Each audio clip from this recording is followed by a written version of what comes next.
Hello,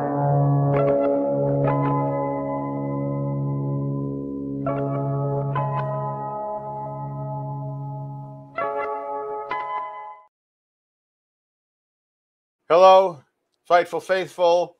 It's a Tuesday, and as such, we're here. That is correct.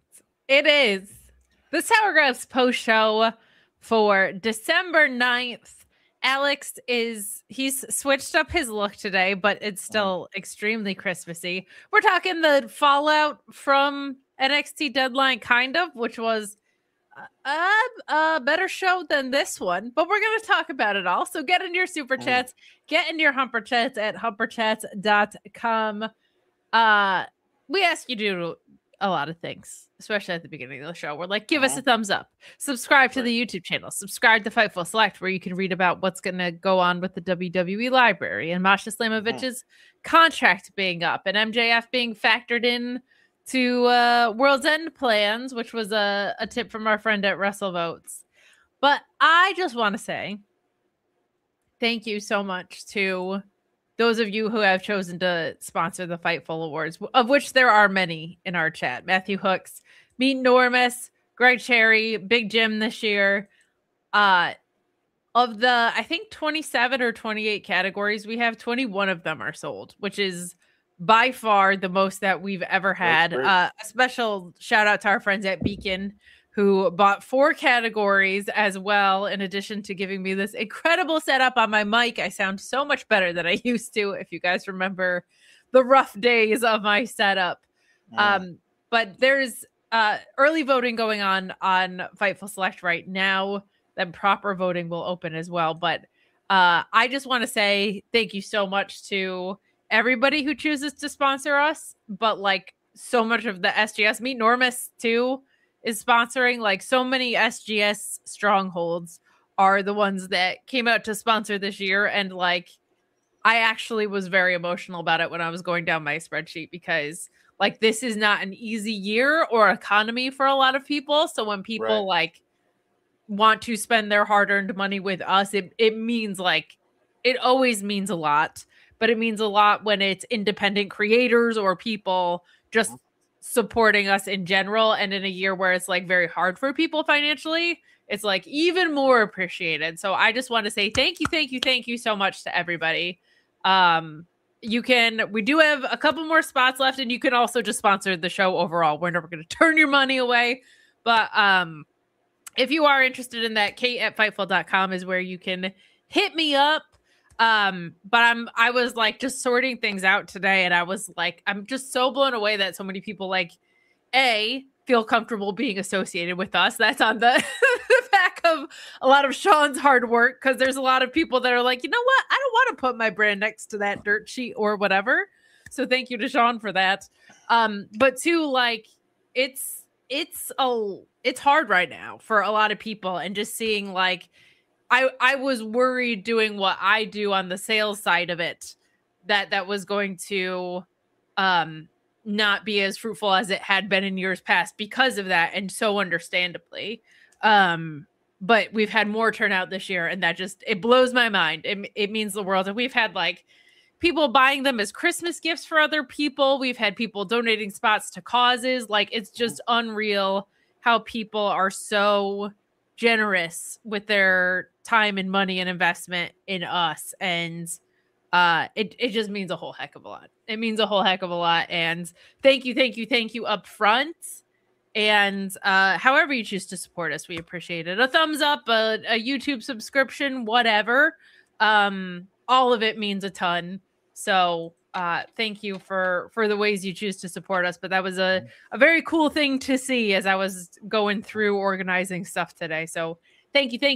And thank you like to our lane specifically, because we got puppets to pay for in addition to Fightful Awards. So we're still paying those off. We got a loan, we got a 10% interest we got to meet. So Alex's electricity bill is skyrocketing because look at his face and his neck. Like, those are all plugged in, I'm sure. Battery operated, baby. Battery operated. A wise man. But Aaron Orange must not have been here for the past several Christmases. Alex, what happened? Did you lose a bet? I won a bet. Because this is just who I am between Thanksgiving and New Year's Evil. This is just who I am, people. I do have my McAllister home security sweatshirt on, so it's not as visual like in the face area. Yeah. But I am of good cheer as everyone absolutely needs to be of 100%. Like this is great because this is usually a headband, but I got the idea tonight to wear it like a choker, and it's like the spirit of Christmas is strangling me, but like in a lightly sexy way, and I shouldn't like it, but I kind of do. But you're kind of into it. Well, as emotional as I was talking about the Fightful Awards, hey, this episode of NXT got real weird and bad. We had so many nice things to say about NXT Deadline, Alex. Yeah, we did. They really did. They did a really great thing at the end of Deadline, and it took them halfway through the following episode to make that thing they did null and void, nonsensical. That's not even to say the other stuff that they did badly on this show, but that one I think is a special breed of what? Why? Yeah. Like that kind of a thing. So it also involves some of our very favorite people. Like it involves Oba and Tony D. Yeah. Mm-hmm. Today it involves Ethan Page. So I get you. So the tragic thing about this episode is it started out so well. It did. It really did. People are gonna be free to tell me I'm wrong in the comments, in the chat, and then if you're gonna do that, though, I demand that you cite your own nomination for this. But I think this is the best opening segment in-ring promo featuring more than two guys or girls that WWE has done in the last 3 to 5 years. There are like Oba comes out and talks about he's talking about the ruler is back as the champion, but he says that he also mentions Ricky Saints, and he says how fair play to Ricky Saints. You caught me on a bad day. That's what you're supposed to do. When I have a bad day, you're supposed to beat me. But then the universe worked its magic and corrected itself, and now I am the champion again, and I am done with Ricky Saints. And now we have to talk about what happened at the end of Deadline. But we never get to talk about that because Shawn Michaels decided that was a figment of our imagination.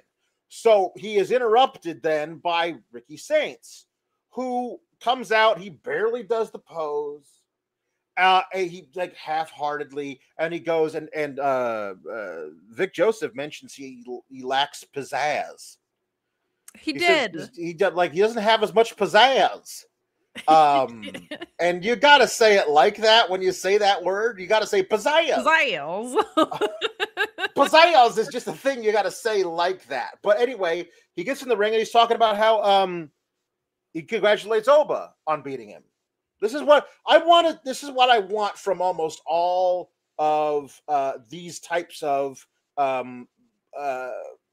post challenge, challenger loses, challenger wins, champions defeated thing of good for you. You beat me.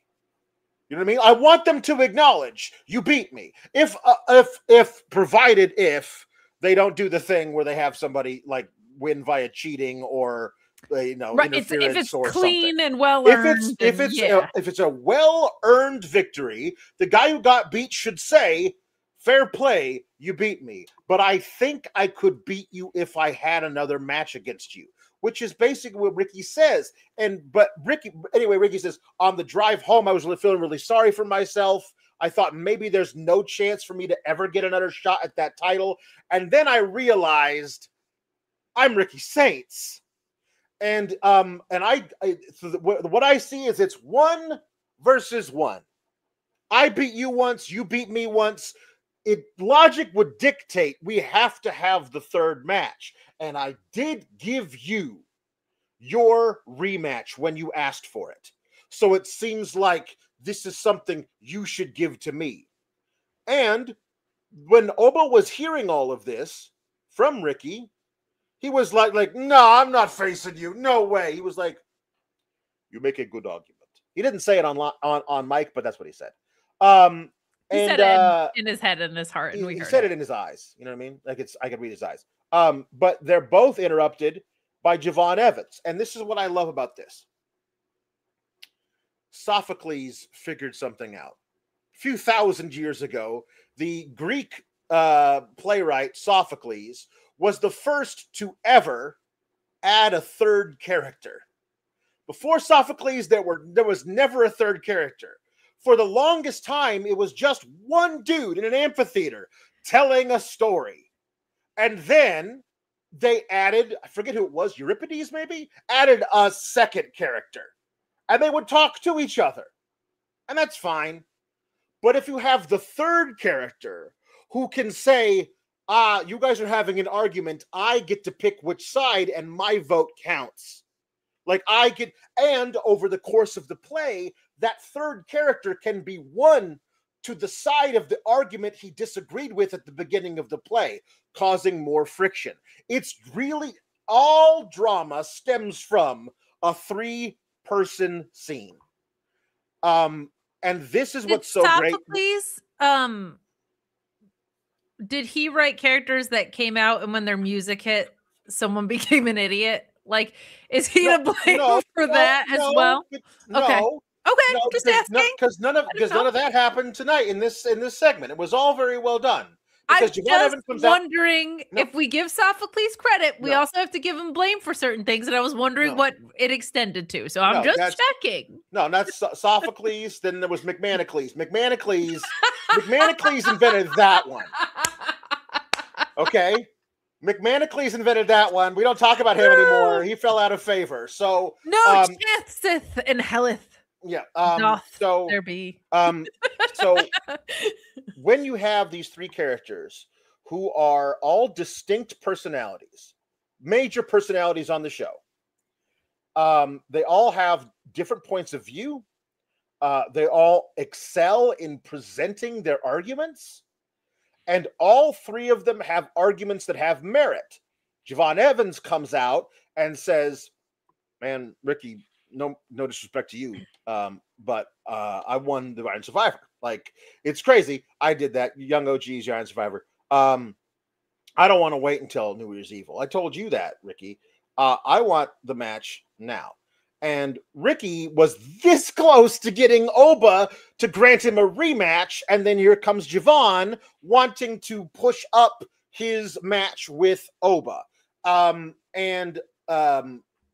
The way that Javon presents his argument, no. Because also we had Oba say, I'm not the future. I'm not potential. I am the right now. The future is now, and it is Oba. And then here comes Javon Evans speaking directly to Mark Henry, saying, I am not the future. I am the right now. We had a lot of I am the right now being said by both genders tonight. It felt like maybe it was supposed to be like the overall theme of this evening, but it just felt like you were just gave the same people the same promo.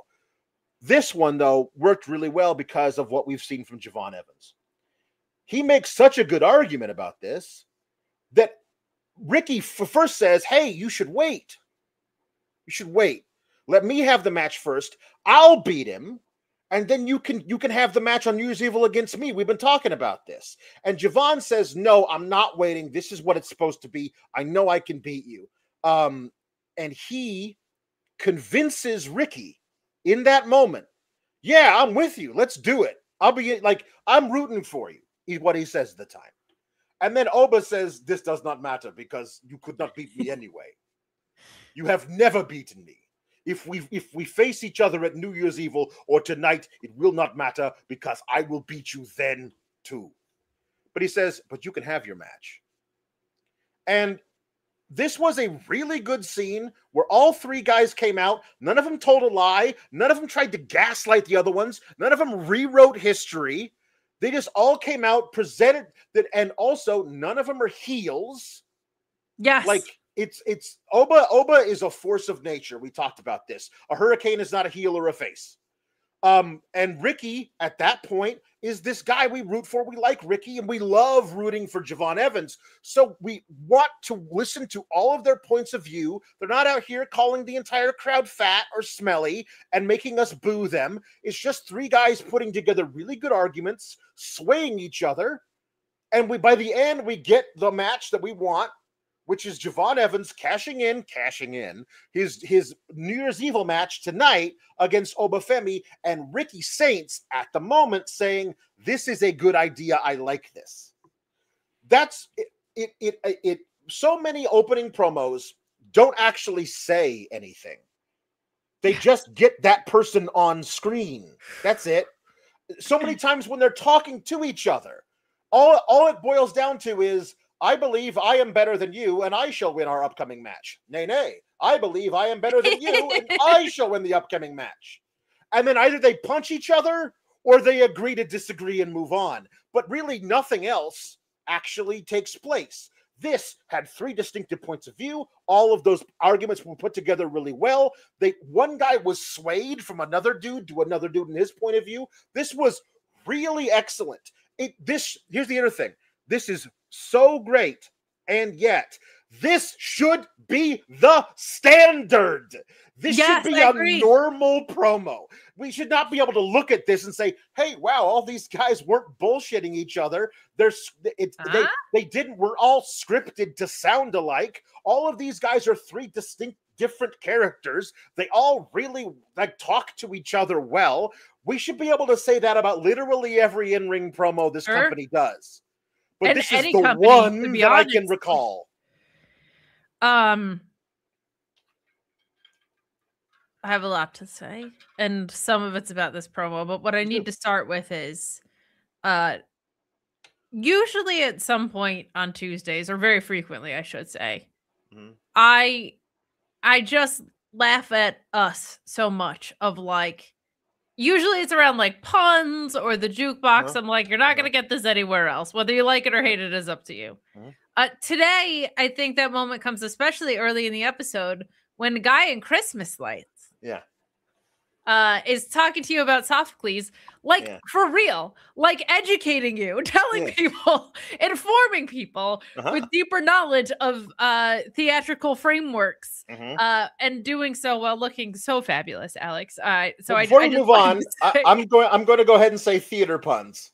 I think so. Broadway puns, like acting puns, but mostly on the stage. Musical puns. Sure. If you're more of a musical fan, there. I'm fine. Or you know what? Greek tragedy puns. If you're feeling like getting right into it. This is why you read them, because I'm going to let you handle all that. But I mean, I know some, but there's people. All. If Jesse Ozok's here, we're getting deep in the well. So I'm going to let you take the handle on that. Fine. So anyway, that was fantastic. I also want to say that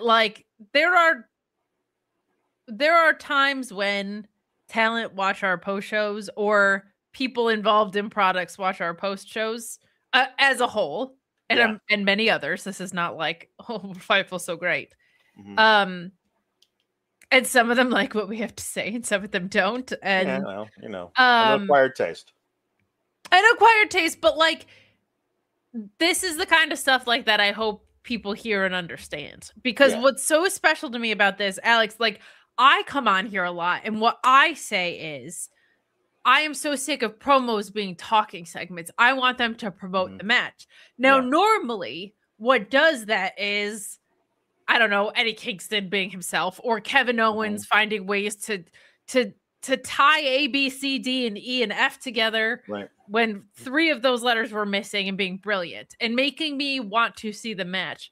This was an animal all in its own, and that it made me want to see the match in like such a completely different way. One, because the match got properly made, but two, like your investment changes so much when you have a segment like this. And what I was most blown away by was the thing that you said about like none of these guys are heels. Right. And usually the reason that sucks is because you have three of the exact same type of face and it feels like they have nothing to fight over. That was not the case here at all. And I appreciated, I like that Ricky was a little weak in hitting the post today. I felt like Alex, in some ways, you might say it was like a little bit like flaccid in a sense. You might say that. You might say that, like it didn't have the snap that it normally has. It was a little bit weaker, maybe not given the performance that it needed. Although, if the thing that we're talking about snaps, please consult a physician.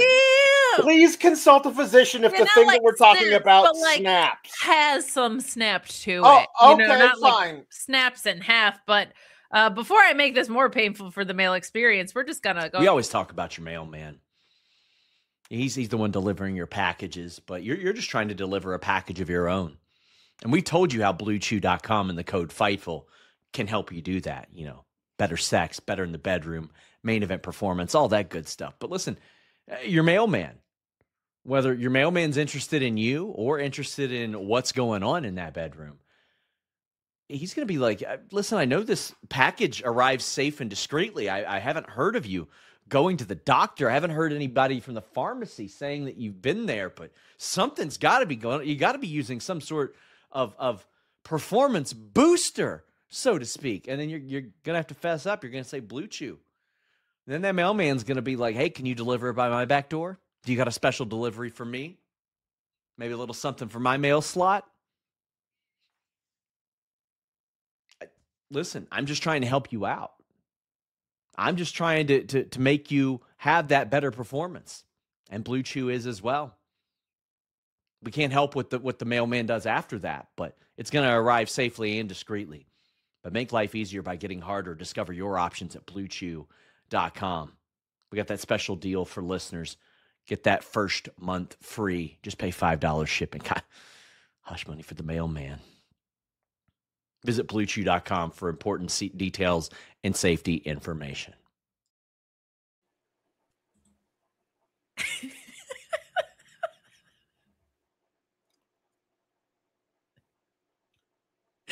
Soros was a kinky mailman in a past life. I'm just going to go ahead and screenshot that. There we go. Now it's a bit. Now I play that one because it's a bit. So, right. Just saying.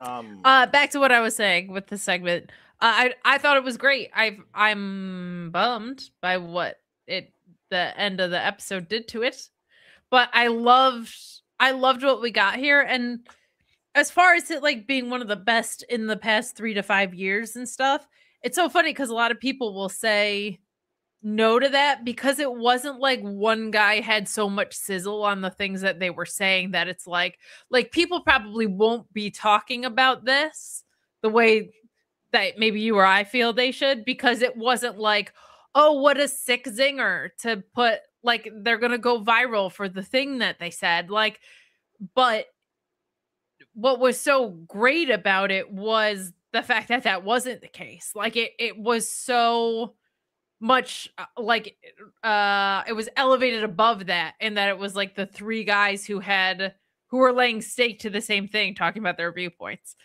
And that doesn't always require like an LA Knight zip line or I'm gonna make him a bitch or whatever, which sometimes those are great, but like this, I felt like the whole of the segment was so much more productive than the sum of the parts. Like it really was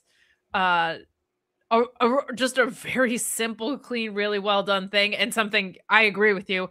It would be nice to see a lot more of in this promotion, this company, American television, etc. Like it would be really, really nice to get more stuff like this. It really would. Also, Femi just rules. Like, He God. just rules. No, the he got a promo. He got a promo. He got 2 promos tonight, and then one he cut right after he won at Deadline on Cody Rhodes. And if I was Cody Rhodes, I would just back up and move to a different country.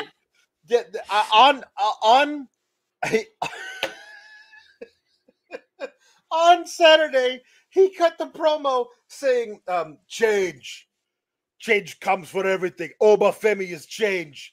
When change came from for the dinosaurs, it was in the form of a meteor. When change came for the Old Testament, it was in the form of a flood.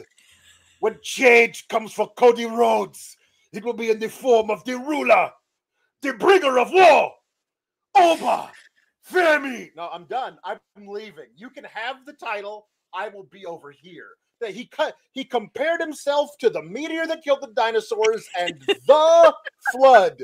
If you ask, hey, which flood? You say the flood. That's the one. That flooded the entire earth. That one. The one where one old guy had to go get 2 of every animal, otherwise nothing's left.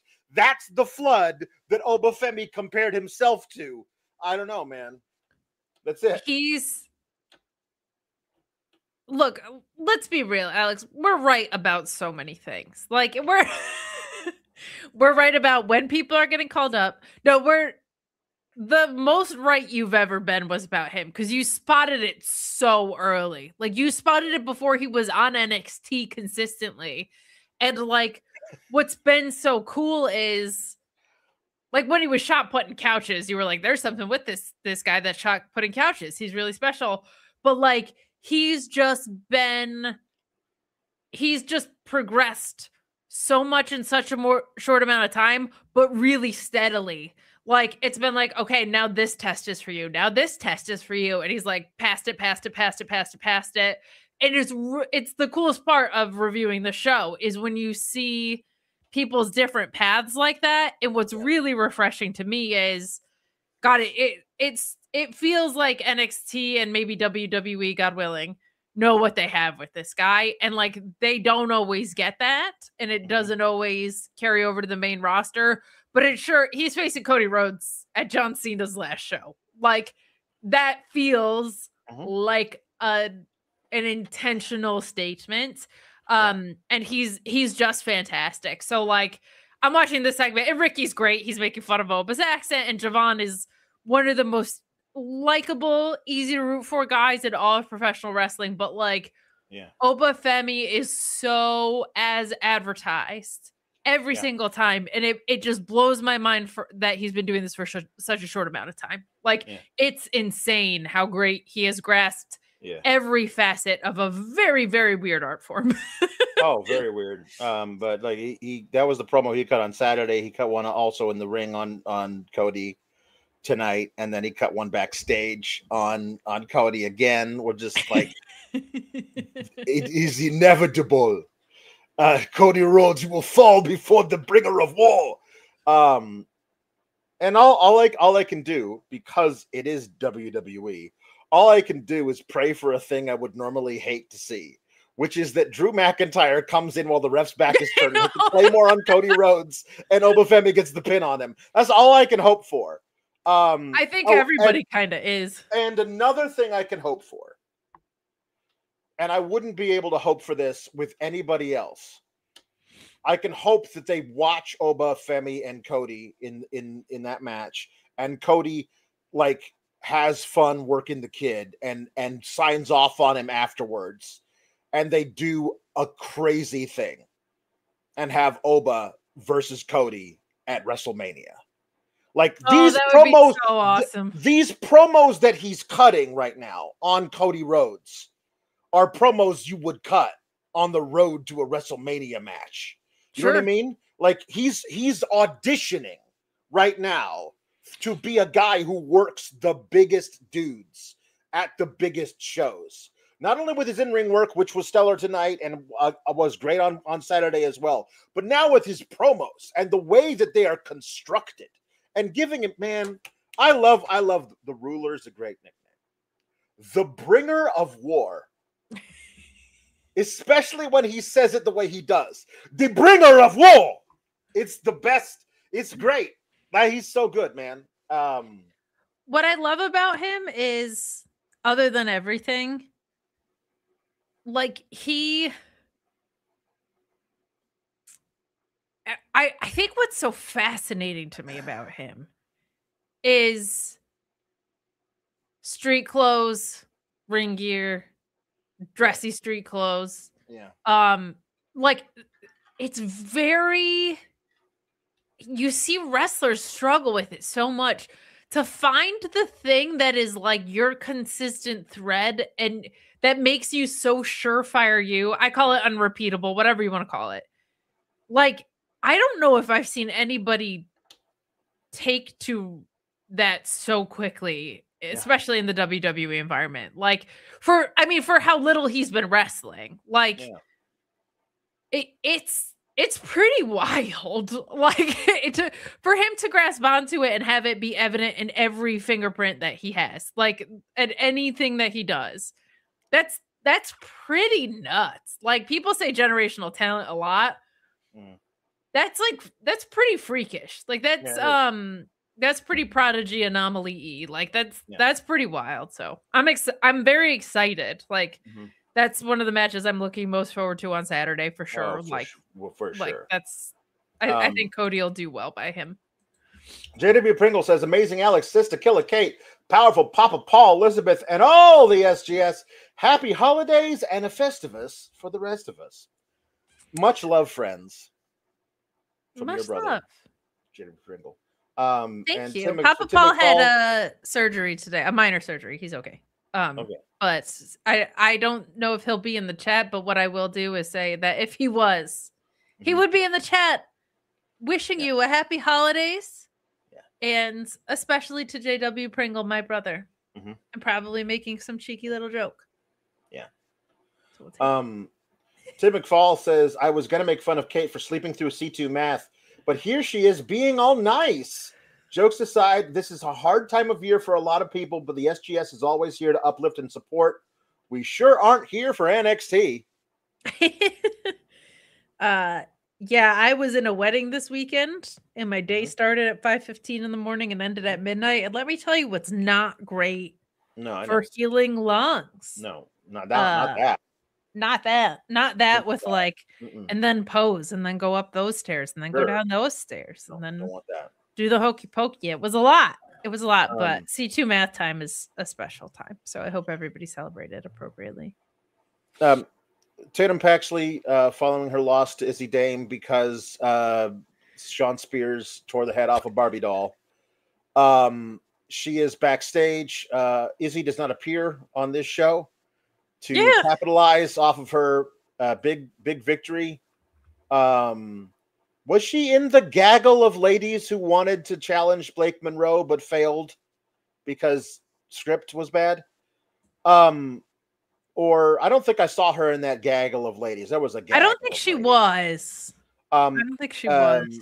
She should have been, because I mean, you don't do this to Tatum to like sit there and not want gold. But anyway, she wasn't on the show, and so Tatum was, and she was backstage in a pre-tape, and she says, "You said you wanted to help me evolve into the person you always wanted me to be, a person who doesn't care, and you did it. So here I am." Like, she was the crazy that is soft spoken and just so much stares through you. Really good. And she has with her a Sean Spears action figure. And because they haven't made one of those yet for Nico Vance, it's like a Ken with his head painted to look like a mohawk.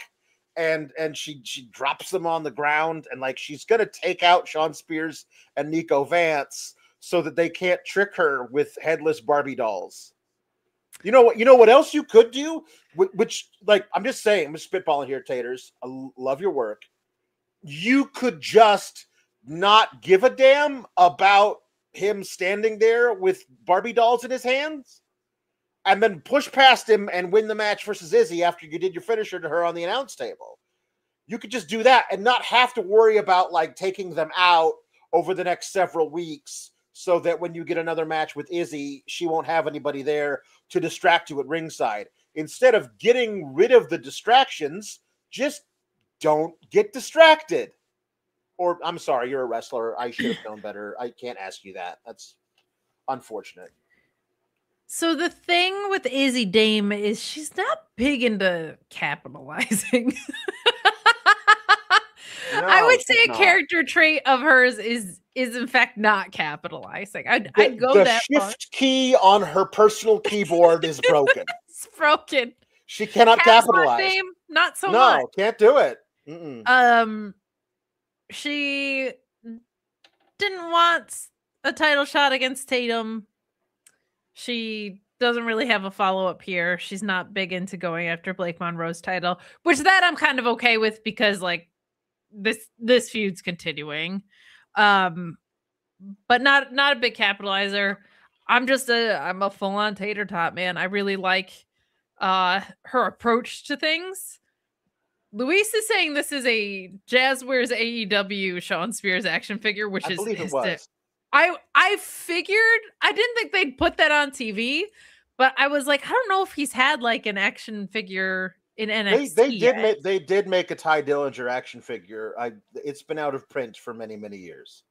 So I don't know how easy it is to find one of those on eBay. Let's look it up. Go ahead. You can talk.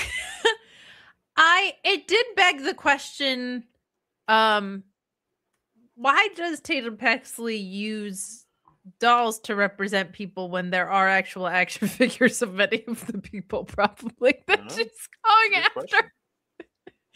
I don't mind it. I thought it was I've liked the doll thing. I think it's been cool, and it's a nice way to execute stories with a visual symbol. Like I haven't had a problem with it, but I was like, there are literal replicas of some of these people. But I think Taters is just great. You were wrong, Luis. I'm looking at the exact figure. Luis was wrong. Luis in the mud. Wrong. Yeah, I'm looking at the exact figure she had. It has the same like teal, baby blue tights. It is it's actually a Ty Dillinger action figure from about 2016, 2017. It's the NXT Ty Dillinger figure. I got two of these.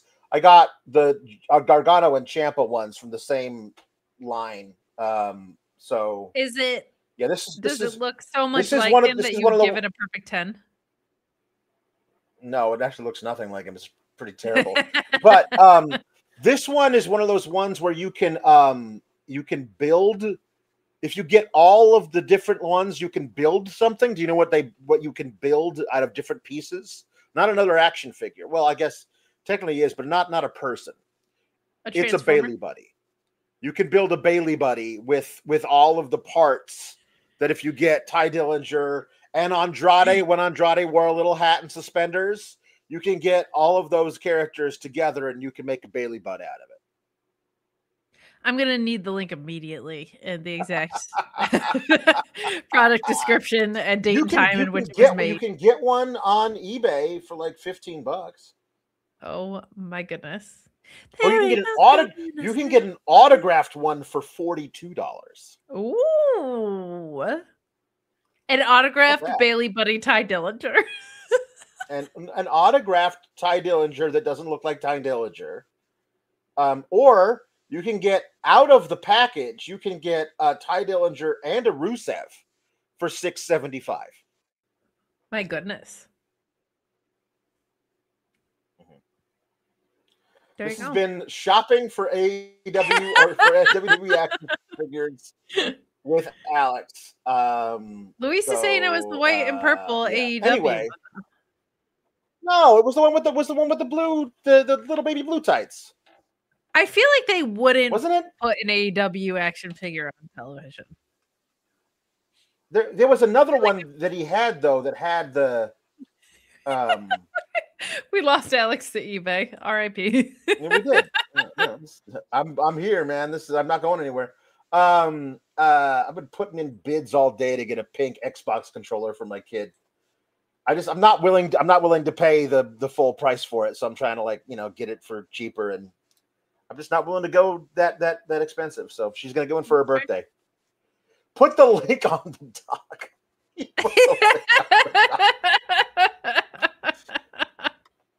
All right. I'm looking at it. All right. Here we go. I'm looking. I thought it was baby blue. Oh, you know what? I'm wrong. It looked because all the lighting in that scene was blue. Like in this particular still, you could tell it's white, but when she was waving it around, it looked baby blue. I'm gonna pull myself off screen, and you need to issue a formal retraction apology because we did a lot of eBay work on that. So, yeah, I'm sorry. It was the AEW one. I apologize. Anyway, next was my favorite part was when I pulled myself off screen. You just see Alexi in the corner, like. There he is. We need to get him little mini Christmas lights. Yeah, that's good. So Jordynne Grace and Kelani, they cost each other the Iron Survivor match on Saturday, so they had their match tonight.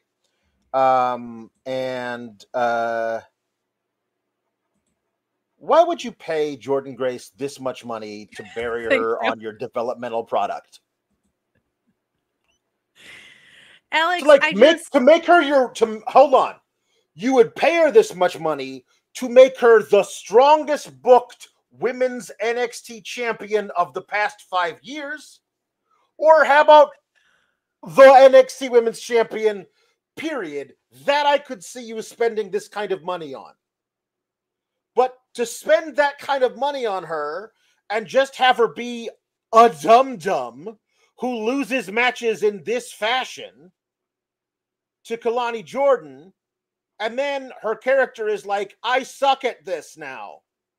You've booked her to not only think that she sucks at this, but then you actually book her to suck at this.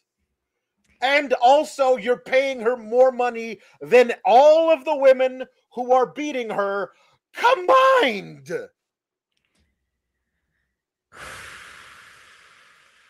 Alex, I think they think, and I don't know if they're wrong, but it's a really bad one if they're right. I think they think this is a character arc. Like Monroe made me feel so bad about myself, and I started to question myself, and now I'm questioning whether I'm even a good wrestler. I've seen you wrestle though, Jordynne, in the same way that it was like you were ugly once, and I'm like, look at her. She's perfect looking. And now they're like, but she's so bad at wrestling, and I'm like, I've seen her do wrestling, and she's very, very good at it.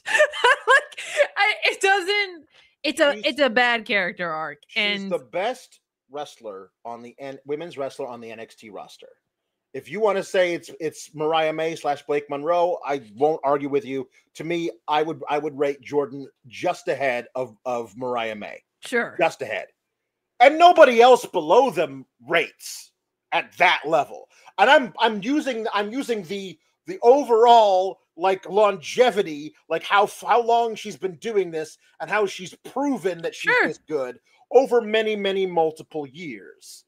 And so you have her in NXT, and you've made her into this sad sack loser who's also, and I cannot stress this enough, a dum-dum.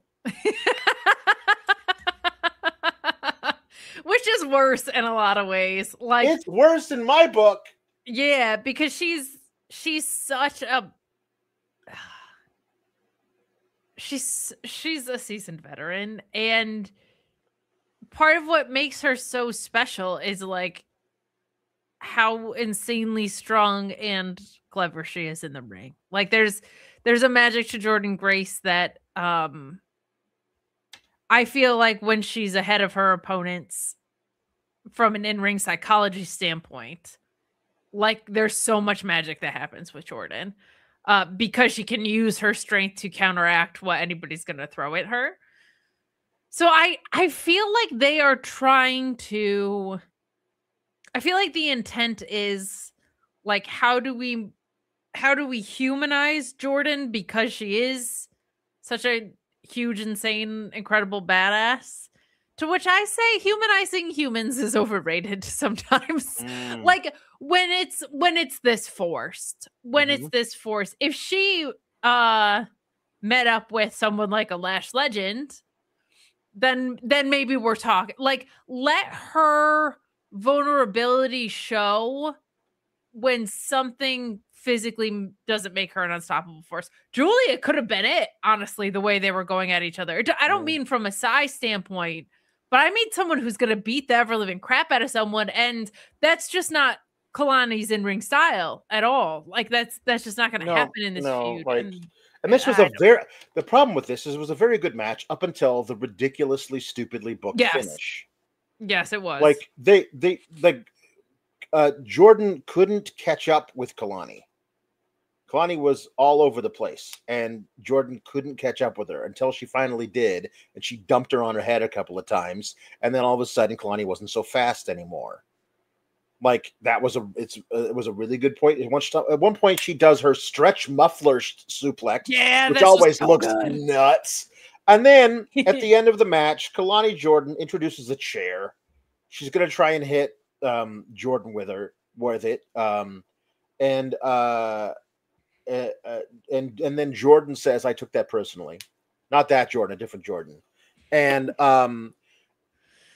so Kelani is up on the apron, like lying on the apron, and Jordynne Grace picks up the chair and walks up the ring steps like this to, like, I guess, hit her while she's standing on the apron to hit her. And the referee is like, "Hey, well, if you do that, you will be disqualified."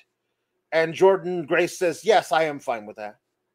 And the referee takes the chair away from her, and then she's like, "Well, give me back my chair."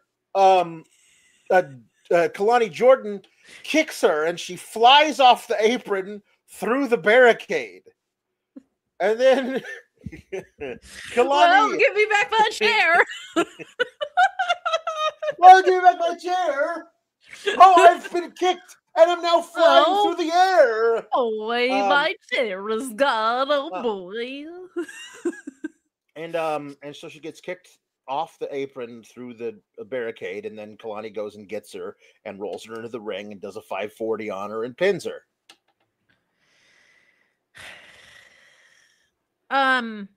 The chat is saying this, and this was actually something I had in my notes too. I feel like with both her, and this is how you know my point is good. Your phone is like, it's time to listen. With her and Zarya both, it's almost like they've been like, well, we know they're incredible in the ring, and we know they're so big and strong.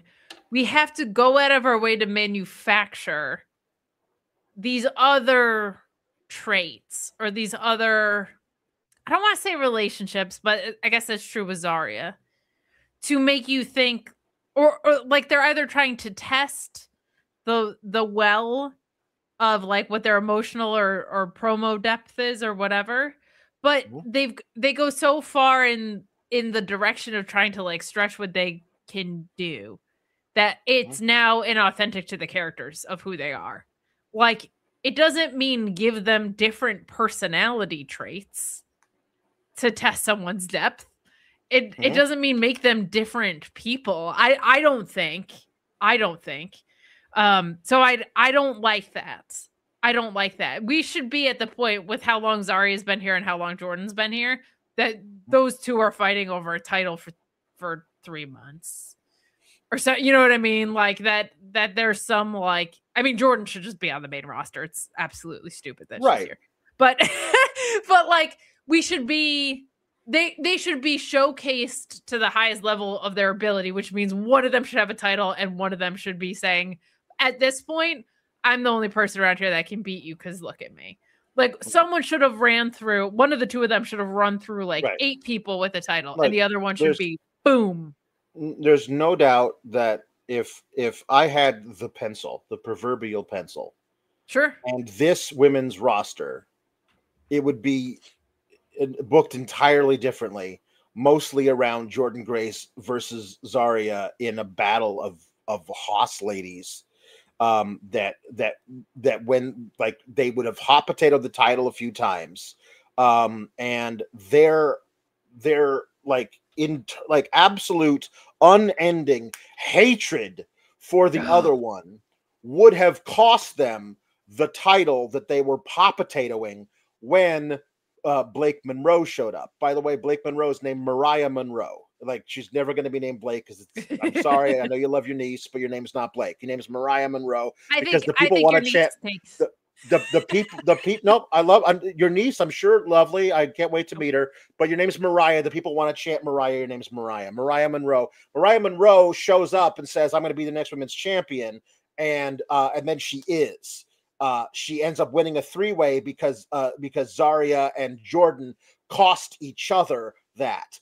And then they realize at some point, by this point, they're on the main roster. I should mention that. They're also the tag champs on the main roster because they realized that the only people who can actually beat themselves are each other. So if we team up, no one's ever going to beat us. So like listen, at some point, I'm going to start a series on Fightful Select where I just tell you how I would make everything better.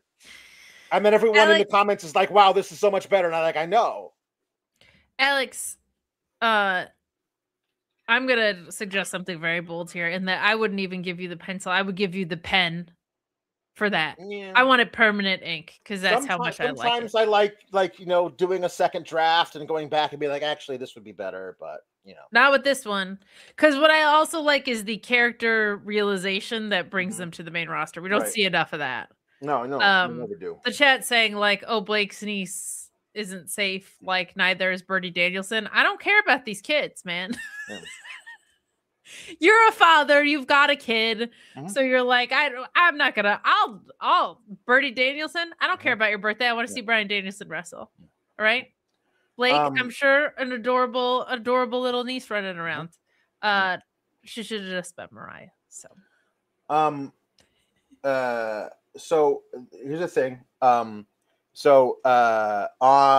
Last Tuesday, Dave Philly sent in a sour chat. And I don't check sour chats on Tuesdays. And then I forgot to look at it on during our deadline show. And then I was reminded of it again on the C2 math show that you slept through. And so I said, I'm setting an alarm for Tuesday night at 10:15 p.m. Central Time. And when it goes off, I will read the question and answer it. I promise. And so the alarm went off. And now it's 10:20. But I'm going to read it now. Okay. Let's do it now. Hey, Kate and Alex, you often mention that the best part of reviewing NXT weekly is watching the talent develop over time. Which performers have shown the most growth or impressed you the most in 2025? It is funny because if you just say 2025, that's hard. But if you say over the course of their time there, then it becomes easier. Sol Ruka, I thought was going to be really good. I didn't think he was going to be this good. Lash Legend, I thought should probably just hang it up and go back to the WNBA. She's figured out something and became great. Now, I might have told you that by this point in 2025, that there might have been somebody, a woman on the roster, who would have been at this point, but they stopped using her. Carmen Petrovich. Yeah. What the hell? Like in December of 2024, if you told me a year from now, who's going to be the woman who's going to have a breakout 2025 and she's going to be worlds better than she is now, I would have said Carmen Petrovich. But she's, So as far as the men go, just not Lexus King. But a lot of other guys have impressed me too. So I obviously am a Tater stan. I think this year has been we've seen so much out of her. She's won one match in 2025. The match she became champion in, that was the one match she's won in the entire calendar year of 2025. She's much better than she was, but my God, could they give her another title, another match anywhere? No, I'm with you on that. I just mean from the days of Water Bottle and Speaker. This was a very, very big year in that for her. I will say, like, even though we knew it last year, the continued growth of Oba, I think, has been unbelievable. I'm trying to think of who else on the men's side. Miles Bourne probably is maybe a slower burn in that category, but like Hank Attack should have been, but they got their title run got neutered. They got sent to Japan where they did really well, and now they're back. So we'll see. Yeah.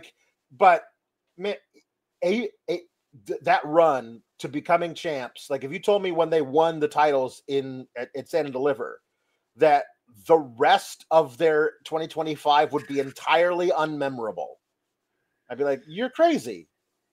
But at the same rate, if you told me at the beginning of the year, like these are the guys that dethrone Thraxium, like when the booking doesn't support it far too often, right? But like when I think of breakouts, like when this extends back to before 2025, but like Hank was a security guard that owned one pair of clothes, and like they turned into something really, really special. So like, I wish the booking supported it more, so it was extremely evident to everybody what we see. Yeah. If that questions Alzheimer's, I feel like the Creeds are like the way up there. And you want to talk about swings and misses on the main roster? I mean, my God. Well, yeah, no. Like, I mean, obviously, it seems kind of easy, but JC Jane, like, is proved she can handle this level. But I feel like we knew that was there. We knew that was there. She's a veteran of the business. You know what I mean? She's great. Yeah. So we kind of that would be like saying Ethan Page, where it's like we got to see it showcased, but like you knew he had it in him. And also, like, here's another one. Like, Saquon Sugars becomes a huge single star eventually. He should be a huge single star now. They debuted in February. I still believe this is what happened, even though I can't prove it. Once they changed plans and made Trick no longer the leader of Dork State, they should have said he's the leader, and they should have made him the leader, winning singles matches, getting title matches, winning the North American Championship at some point in there, like doing stuff. Like, you could have easily done that with him by now. If he's not that by the end of 2026, then fewer fumbles have ever been fumbled harder than Saquon Sugars. Truly. Yeah, that one's there are some head scratchers of what's the hold up for sure. NXT's a real weird little environment, man. I think 2026, I hope, and HBK said it in an interview recently, like Ren Sinclair is poised to have a big next year. They also said that about LA Knight. So we'll frickin' see. But listen, I really like Ren, but like I don't. They have to completely change what she is for her to have like several wins back to back. Like, it's just not who she is. So I want her to be that, but like, and I think she can be that and keep some of this character. But this character, like well-meaning middle sister, is not. Well-meaning middle sister. You know what I mean?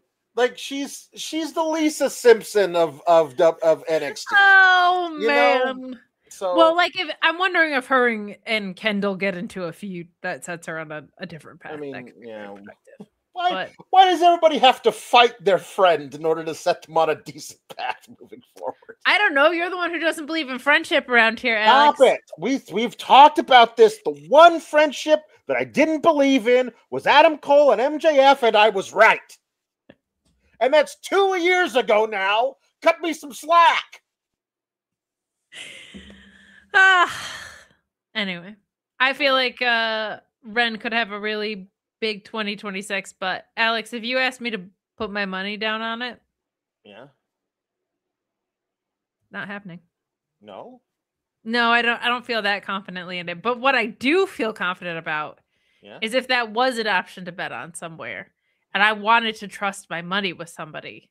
Right. My God, it would be my bookie AG. At my bookie AG, they say that you can bet on anything, anytime, anywhere. And they mean it. NBA, NHL, NFL, Major League Baseball, UFC, pro wrestling. But that's not it.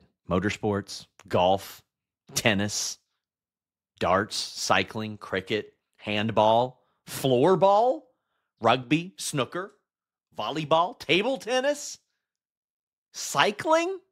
Yeah, you can bet on it. At MyBookie AG. They got the best support system in the business. We only want you to bet what you can, and please bet responsibly. But go take advantage of being able to bet on anything, anytime, anywhere. They got live esports. They got racing. They got everything at MyBookie AG. And right now, get a $50 bonus when you deposit $100 or a $100 bonus when you deposit $200. You can bet with Bitcoin and play their great casino games as well.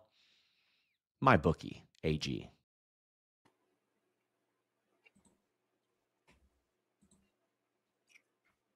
My bookie AG. Not yours. So Blake Monroe decided she was going to have an open challenge. And she talked to Ava about this. And on Saturday, and Ava said, anybody can challenge you. And she said, that's fine. And then Ava says, by anybody can challenge you, what I mean is I would like to not do my job on Tuesday. And so I'm not going to determine who's going to be your challenger. I'm just going to send anyone who wants to be your challenger out at the same time and let you all work it out, because I really don't like doing my job. I really, really don't like doing it. So we saw in the locker room Jordynne Grace complaining to really nobody about having lost her match. There's at least a dozen women in wrestling gear warming up for a match, and I was like, are they going to do like a fun thing where like there's a battle royal and then the winner of the battle royal immediately faces Blake Monroe, like after they're tired and whatever, like that was like Blake Monroe's idea, and that's how she gets her open challenge winner. Because I can't see why all of these women are, oh my God, no, they're doing that thing. That thing I hate. Anyway, Jordynne Grace does say, like, I can't even beat a rookie. I mean, like, listen, you have way more experience than Kelani does, but she's been here for a few years now. I don't think it's fair to call Kelani a rookie. But anyway, Thea Hale comes in. And Thea Hale's like, hey, no, it's cool. Don't worry about it. Like, it's fine. I mean, I've had these problems myself too, whatever. And Jordynne Grace, here I am getting advice from a 16-year-old. And Thea Hale says, actually, I'm 22. And I have been here for a while. So I do. I don't know if you've heard, but I'm a grown-ass woman, actually. Works. I'm a college graduate. So that college just no longer exists except for two guys, a leafy green and a mustache ponytail. Those are the only two guys enrolled in the college, but it's still somehow accredited, so my diploma has value. But I gotta go. I gotta go get in line for this open challenge. And Blake Monroe comes out and she stands in the ring and she cuts a promo about nothing. And then she says, who wants to have a shot at the title? And all the women come out at the ramp at the same time, and they'll just stand there, and the security's trying to hold them back. And Blake Monroe's like, no, that wasn't what I wanted. It wasn't what I wanted either, Blake, but this is what we got. We got this. And then from behind her, jumping into the ring from behind her is Thea Hale, who jumps on her, puts her in a Kimura, and Blake Monroe taps out faster than Gunther tapped out in the sleeper hold from Jey Uso. And then Thea Hale runs around screaming like, I'm the champion. And Blake rolls out of the ring and is there clutching her title on her knees as the women kind of huddle around her looking down on her, and she's like very scared of them. And Vic Joseph says, oh, yeah, there was no bell. So I guess the match never happened. Thea Hale isn't the champion. And I was like, okay. So now you start the match? You start the match now. Because the match never started, but we've established that Thea Hale is the person who gets the open challenge. But we just ended now? We ended it now. It's over now. They just cut to the back. How is that? How is any of that a thing that makes sense? Well, here's the thing, Alex. It doesn't, and I felt like everybody in this segment looked like an idiot. Commentary looked stupid. Blake looked stupid. Thea Hale looked really stupid because she's out there. Like, she's not an infant. She's a young woman. She's an adult. Might as well be. She can drink. She's wrestled matches. She knows that if a bell rings, that's when the match starts. I just, I don't know what this accomplishes. I feel like everybody looks really, really, really bad in this. And it's annoying because Blake is great.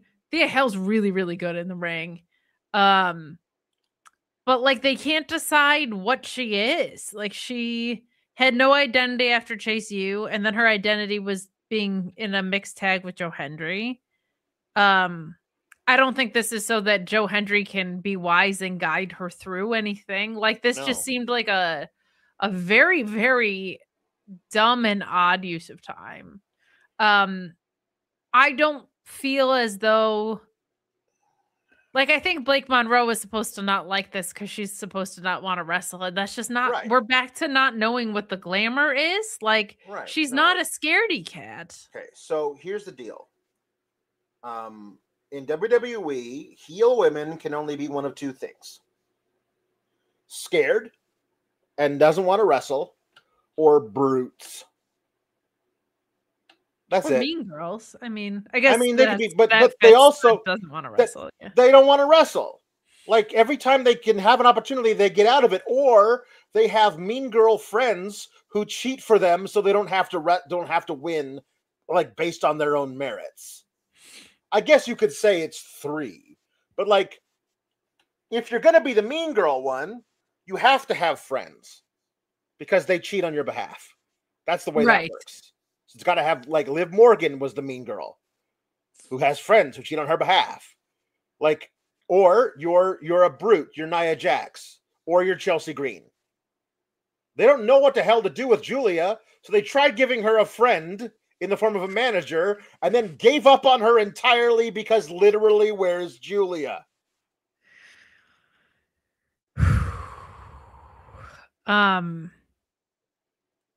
Yeah, those dimensions get even more diluted here. But like, not that the rules shouldn't apply to certain talent or whatever, but like Blake doesn't need developmental. Like she knows who she is as a character, and like the problem is, for me, this is just me as a viewer. Blake Monroe showed up and said she wanted the world title. She was then Sabrina Carpenter. And then she was the Glamour. And then they did a really, though an adequate criticism of like it's misplaced in the show. It was set up very weird. A very highly elevated segment between her, like the devil on the shoulder and the angel on the shoulder, and the devil stemming from the Tony Storm story, seemingly. And then today she doesn't want to wrestle and is thrown off by Thea Hale and a like it's not like creative inconsistency in the booking. It's like it's inconsistency in who this person is, and that's maddening because how is anybody supposed to make any progress? Like, I don't really like the booking around here. That's not a secret. It's real bad when you have a champion that won once on TV in the past year. Right. But like when you're a different person every time you go out there, how is anybody supposed to find their footing? And like that, I don't know. Like, she's such an easy like, they just get so in their way. Like, Blake Monroe's such an easy talent to let take a hold of something. No, you have a belt on her. Just set her up with a challenger and have them fight. Also, they for a while they were like, oh, well, but let's just try having her do her AEW stuff. And it's so easy for her to be that, which is like coquettish and glamorous outside the ring, but in the ring she morphs into a killer. It's really easy and would be very compelling, and they decided to not do that. They did it once, kind of, and then just said nope. I just also don't get, like, if you wanted to set up her and Thea Hale, like, have her just bully the hell out of Thea Hale. Like, that's such an easy thing. Everybody's behind Thea. They love Thea. Why isn't she saying, like, what are you doing? Fooling around with this goofball guy in a blue shirt. Like, you're a little kid. No one's going to take you seriously. And then give Thea something to overcome for us to have empathy about. Give her a character trait that isn't having a bunch of energy. Yeah. Like, I don't know why this is the setup for that when you have just do a damn story about it. I don't, this was like, as annoying as the Tony D stuff that we're going to talk about is, and as annoying as the ending of the show were to me, like, this to me, just it felt so elementary school. It was really, really frustrating. Ryan Cicchini says, glad to see Thea running the same story again. This is basically a Tiffany feud. Blake Monroe is the perfect analog for Tiffany Stratton. This is, I tapped you out. Oh, no, wait, I didn't? Oh, damn, I lost. At least this time, we probably won't have Andre Chase throw the towel in to cost her the title. Yeah. But I also just, like, pick how an open challenge works in your promotion. Pick one. Man. Pick a method. Just somebody has to sign up for it. The first person who look, as much as I respect Ava not wanting to work very hard, and I do, because who does? Ava is chronically online. She is. Just say the first person who DMs me that they want the title match gets it. They could do something really cute online, honestly. Like, they could do, they could do like, they could make it a TikTok challenge, and I decide who wins the TikTok challenge because, you know, children, you know. I mean, Jeremy could probably enter like he did for Mr. Elegance. It could be great. It could be really good. Hey, so we were talking about Femi getting interviewed backstage. Talking like the entire promo he cut backstage was on Cody Rhodes, and then they made the mistake of saying that only the winner of this match will face Cody Rhodes. So if Javon beats Oba, then Javon will face Cody Rhodes, and Javon will also team with Leon Slater versus AJ Styles and Dragon Lee. And you knew that wasn't going to happen. You could have said that Oba will face Cody Rhodes regardless of whether or not he loses this match. And Javon will still team with Leon Slater. Those matches are set in stone no matter who wins this. And then all these promos that Oba is cutting on Cody and Javon hasn't mentioned Cody wouldn't tip off how the match was going to end at the end of the show. But I digress. Because the next thing that we have to talk about is how they didn't even use a fog machine for Shiloh Hill's entrance. Oh my God. What is wrong? No mention of fog. There was there was no snowmobiles. Nothing. This is a felony.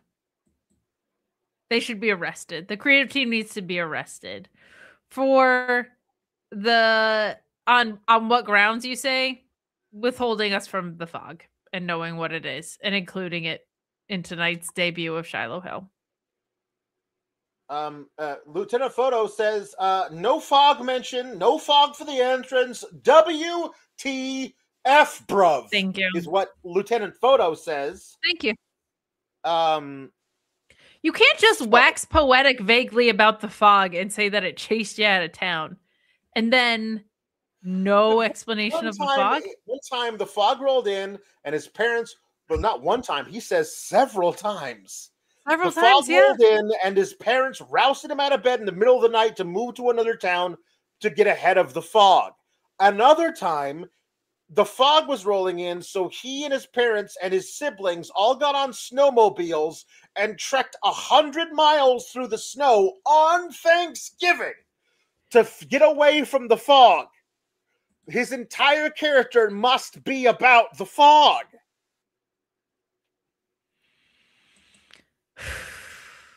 I mean, just that it was completely absent. He was interviewed by Kelly Kincaid, and he seems like such an affable fella who's probably insane. He knows the actual terminology for what the actual chemical process is in the body that makes you nervous. He lists the whole thing there. He's like if Doogie Howser grew up in deep Appalachia. You know what I mean? Like he's like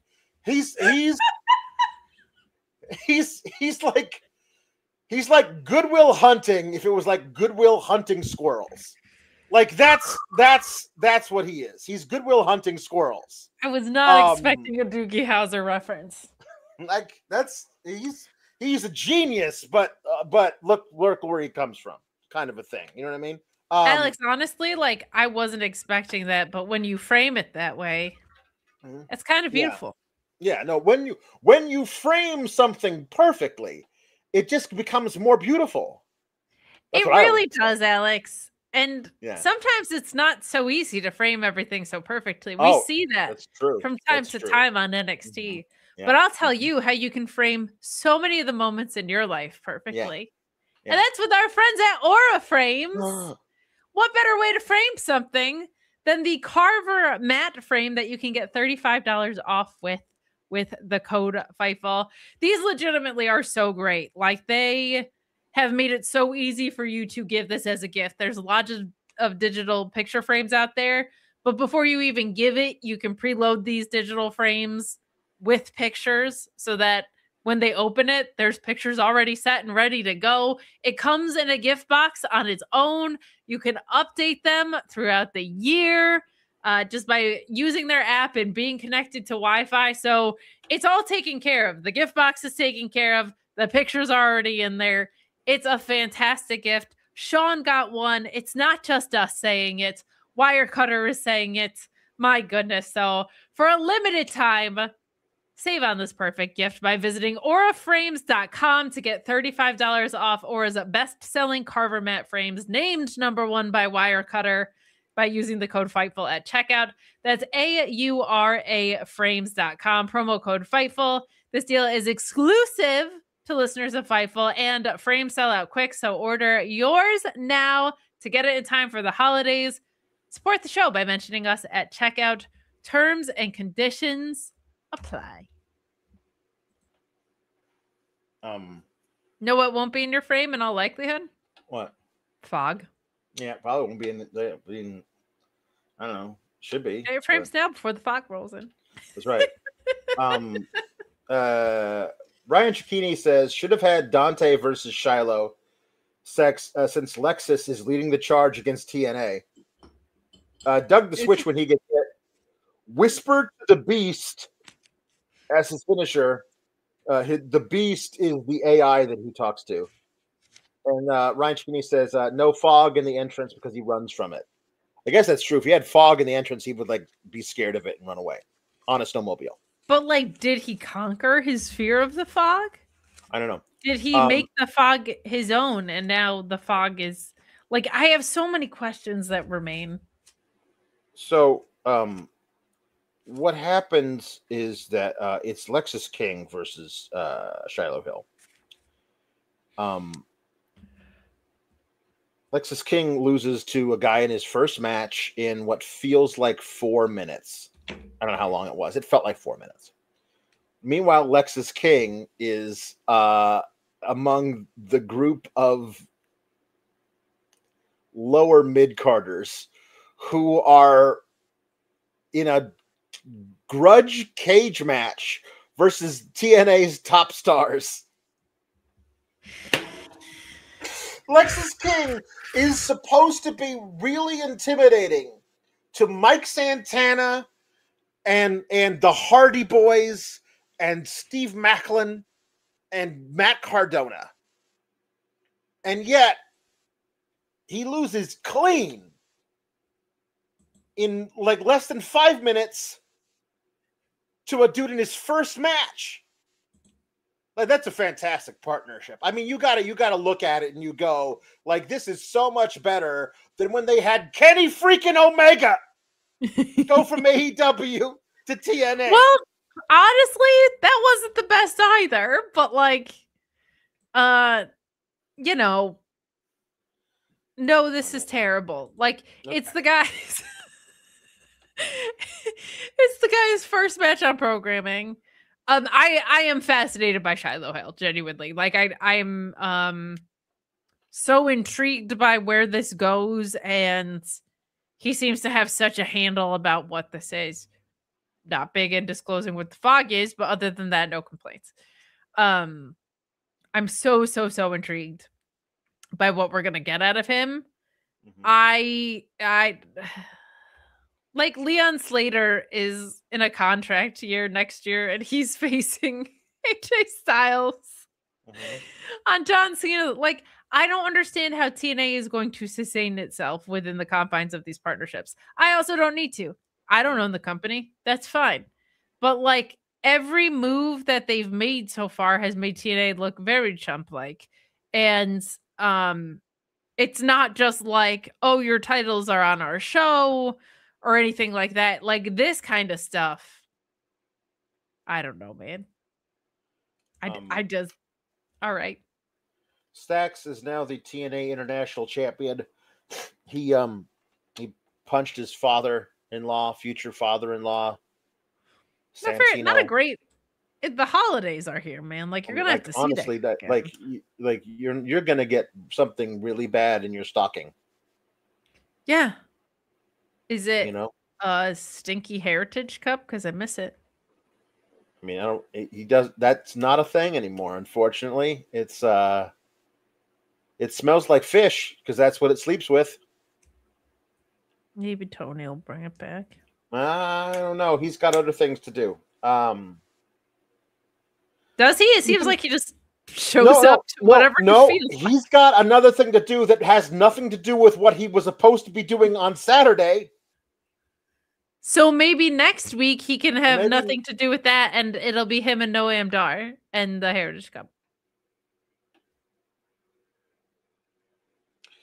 During the contract signing for Oba Femi and Ricky Saints, we saw a bridge on the TV behind them in Ava's office. After Oba beat Ricky, and then at the end of the night, Javon won the Iron Survivor match. Oba came out on the top of the ramp to do a stare down with Javon. The lights went out. Up on the Titantron, we saw a silhouetted figure, backlit, walking toward the camera on that same bridge. Then Tony D'Angelo, looking very different than he did when he left, appeared behind Javon Evans and did his big spine buster to Javon Evans and then stared daggers at Obafemi. Correct. And that would seem to suggest to anyone who is able to follow simple storylines that Tony D'Angelo doesn't care if he's got to go through the Iron Survivor winner. He is coming for Obafemi and the world title. That's what that would seem to suggest, just using what happened on Saturday. So, at this point in the broadcast, I believed there was a very good chance that Tony D'Angelo would show up during the main event between Javon Evans and Obafemi for the world title and cause a no contest or a disqualification of some kind, thereby inserting himself into the January 6th, the day that should live in infamy, that match for at New Year's Evil. That was right. That seemed to be a safe bet. What was not a safe bet was that Ethan Page would come out and cut a promo about how great he was, and then the lights would go out, and then Tony D'Angelo would appear in a spotlight next to Ethan Page and do the giant spinebuster thing to Ethan Page, a guy who is not, and I cannot stress this enough, he is not either Javon Evans or Obafemi.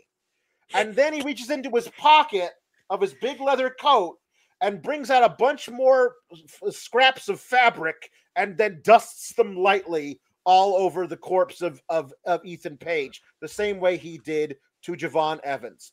That is a very big hat. If it is indeed the hat that he has cut up into small scraps of fabric, like Alphaba could never. Honestly. I just don't think so. I just don't think so. Like, is Tony D coming for what he like guys that he doesn't? Because I want to beat Oba because I hate Oba. I also want the North American Championship because I feel like that should still be mine. Maybe it's all that, but it does seem to drastically split his focus. And here's the other thing that's really fun is that Vic Joseph, after this, says, Tony D'Angelo goes after Javon Evans on Saturday and after Ethan Page tonight. Wow, it sure looks like no one is safe from Tony D'Angelo, which is the same friggin' thing they talked about with Dork State last year when Dork State was alternatively trying to murder Robert Stone, the assistant GM, and also cutting promos in the parking lot. And no one was safe. It turns out almost everyone was safe from Dork State. We will see whether or not almost everyone is safe from Tony D'Angelo. I give up. Like, I can't control it. I can't control that. So why should I try? It's tough because the world title picture is crowded right now, right? Because we have Ricky and Javon and Oba there. Yes, it is. But they told us on Saturday that this guy is coming back for it. He's the only person to have beaten Obafemi twice. So you can't imply so much with that and then just have him go after this title.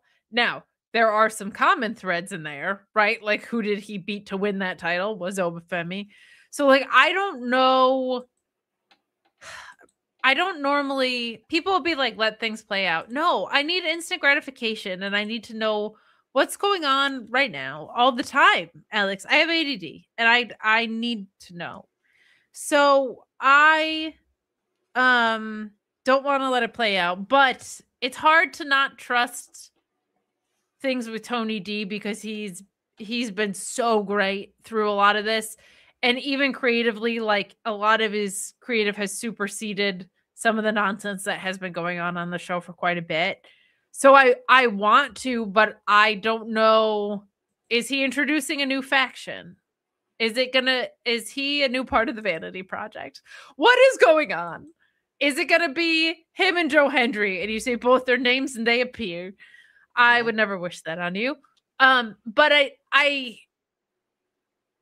my gut instinct is that this is bad, but he is someone I'm more willing to be like, okay, but where is it going? Because it's not so random. Like, these are people and that he's had history with and belts that he's held. So I'm a little more inclined to give it some breathing room, but like they just owe us an explanation now for so many things of like where he was, what was with that vignette with the guy that almost killed him. It seemed like in a restaurant. Why is he going after people in the world title picture if he's also going after Ethan Page's belt? Like, they have so many questions to answer. And historically, Alex, they've been not so great at that. Right. Alpha Bill. So I'm nervous that the big hat that's been cut into small triangles must be one of those Italian mafia sombreros. Do you remember the SNL Celebrity Jeopardy with Burt Reynolds and his big hat? Yes, yeah. Funny because it's bigger than a regular hat. It's got to be one of those. It has to be. There's no other explanation for it. When you say that the top of the NXT championship division is crowded, I would say, yeah, but you could always use one more. Like, the best part, like when wrestling was the hottest, the top guy always had 3 honest to God, legitimate guys coming after the title. And you did not know which guy was getting the next shot. And you also didn't know that whichever one of those 3 guys got the shot, he might win it. Like The Rock, Stone Cold, Mick Foley for a little bit. Like and then guys would come in and out of that spot, but there would always be 2 guys at the top and then a couple other ancillary players. And those ancillary players occasionally would win the title and hold it for a month or 2. And then it would go back to the guys at the top. Like if you say that Javon wins the Iron Survivor, so he obviously gets a number 1 contender match. Ricky gave Oba his rematch, but Ricky wants one now. He feels he's owed that. And Tony D'Angelo coming back to take everything from everybody, and he will go through anybody he has to get that thing. And Oba, this is the one guy Oba doesn't want to face, which makes Tony D special. Though that is a top title picture in NXT for the ages. They haven't had one of those in a while, where you feel like everybody there is out for themselves in a certain way, and you actually can see all of those machinations, and what cool things you could see between Tony D and Ricky Saints, like in a match to see who gets a title shot, like stuff like that. There's which one of the 2 of you, not both, will be added to the match between Javon and Oba at New Year's Evil. So you have to fight each other. Like, that could be fun. There's a lot of options you can do. And here's the other thing. The other 4 dudes who were in the Iron Survivor and lost, all those guys become Ethan Page's challengers. Because those 4 guys, I don't want to see anywhere near Oba's title. Because they don't have, to me, at all the same kind of cachet that the 3 guys we're talking about, Javon, Ricky, and Tony D, do. And what happens? Ava says, "Hi, guys, I don't want to do any of my job. So since Javon is cashing in his title shot tonight, and also, I guess I slept through Ricky Saints' promo at the beginning of the show, one of the 4 of you will be the contender to Oba Femi by virtue of you all losing the match you needed to win to get a title shot on January 6th. One of you will then be the actual challenger on the night that you were supposed to get, but you didn't win the match, but it doesn't matter because you all tied for last. So now you all get to face each other, and the winner of that will actually get the match that you weren't supposed to get because you lost the match. And Ricky could have, if he had not done what he did at the end of the night tonight, been a part of this as well, because he deserves a rematch. And at least then it would be something with this. Ethan Page comes in to this little meeting that she's having with Joe Hendry and Leon Slater and Dion Lennox and Miles Bourne. And he says, what the hell? I got attacked by Tony D'Angelo. What is going on with Tony D'Angelo? And Ava has the unmitigated gall to say, I don't know. I haven't talked to him since in months. You didn't talk to him on Saturday after the end of the show? You didn't immediately say, security, do not let that man leave this building. He is coming in my office. I am talking to him. And if he somehow made it through security, you have not found a way to call him or text him and say, you will be suspended if the next time I see you on my show is not in my office. Do your job. She insists, the character they write for her insists on not doing her job. I don't want to sound like Brian Alvarez here, but Ava, you can sound like the Brian character, Alvarez. He's right about this. Just don't clip it and put it on the internet so that we don't get blown up. That's all. Brian Alvarez is dead on about this. Like, there's a lot of things I think Brian is extremely sound about in his criticism, and this is one of them. On top of all of that, Alex, I'm in the camp of wrestlers getting paid. And I feel like if Tony D hasn't talked to Ava, is he getting paid for these appearances? Like, he should be compensated for appearing on the show, I feel like. I don't know what it is. I don't know what it is. The guy with the Christmas tree glasses sounds pretty sad.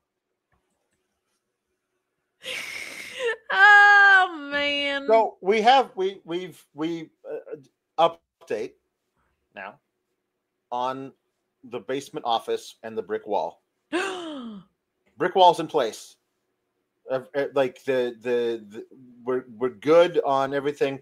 I need a ceiling. Those are ceiling important. in that room. Those are so important. That's the next step, is the ceiling. But the rest of the basement that we were remodeling is now basically finished. So all of the Christmas lights that I would normally wrap myself in are all actually adorning the walls of our basement. Son of a bitch. Yeah. So so I cannot wrap myself in Christmas lights this year. So I have to wear funny glasses. Alex, I gotta say, like, what a champagne problem this is, because it's an issue to me that you're not wrapped in Christmas lights, as is your trademark. But the fact that we are this much closer to the brick wall is fantastic news. Champagne problems and caviar solutions, baby. That's what we gotta say.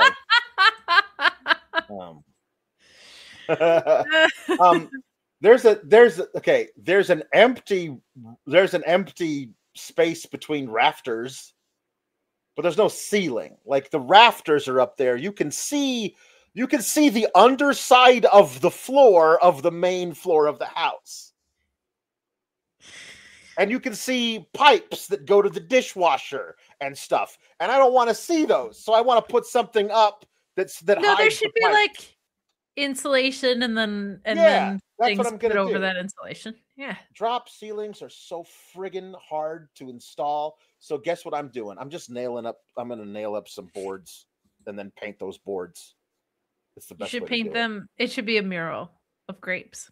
Well, no. I mean, it's the Sistine Chapel, but it's just God offering grapes to the man.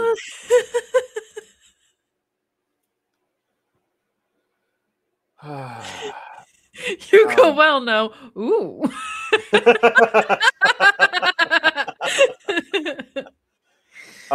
So that fatal four-way for the honor of losing to Oba Femi at New Year's Evil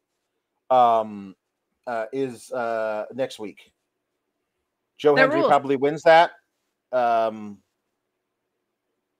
Maybe this is where they give Dion Lennox his title shot. because that was a storyline. So maybe he gets that. They definitely were like hyping that up. Yeah, maybe they do that, but he's not winning it. That's why it might be a good idea. Like, let's just do that now. But like, then that makes New Year's Evil less interesting to me. Also, somebody did this little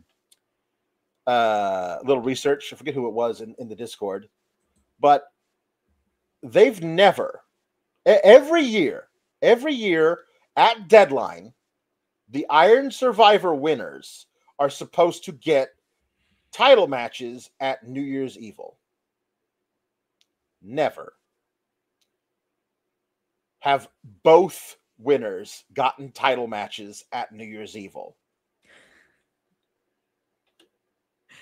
I like that they set a precedent they immediately betrayed. I'm actually very into this. One of them did, but it was a triple threat.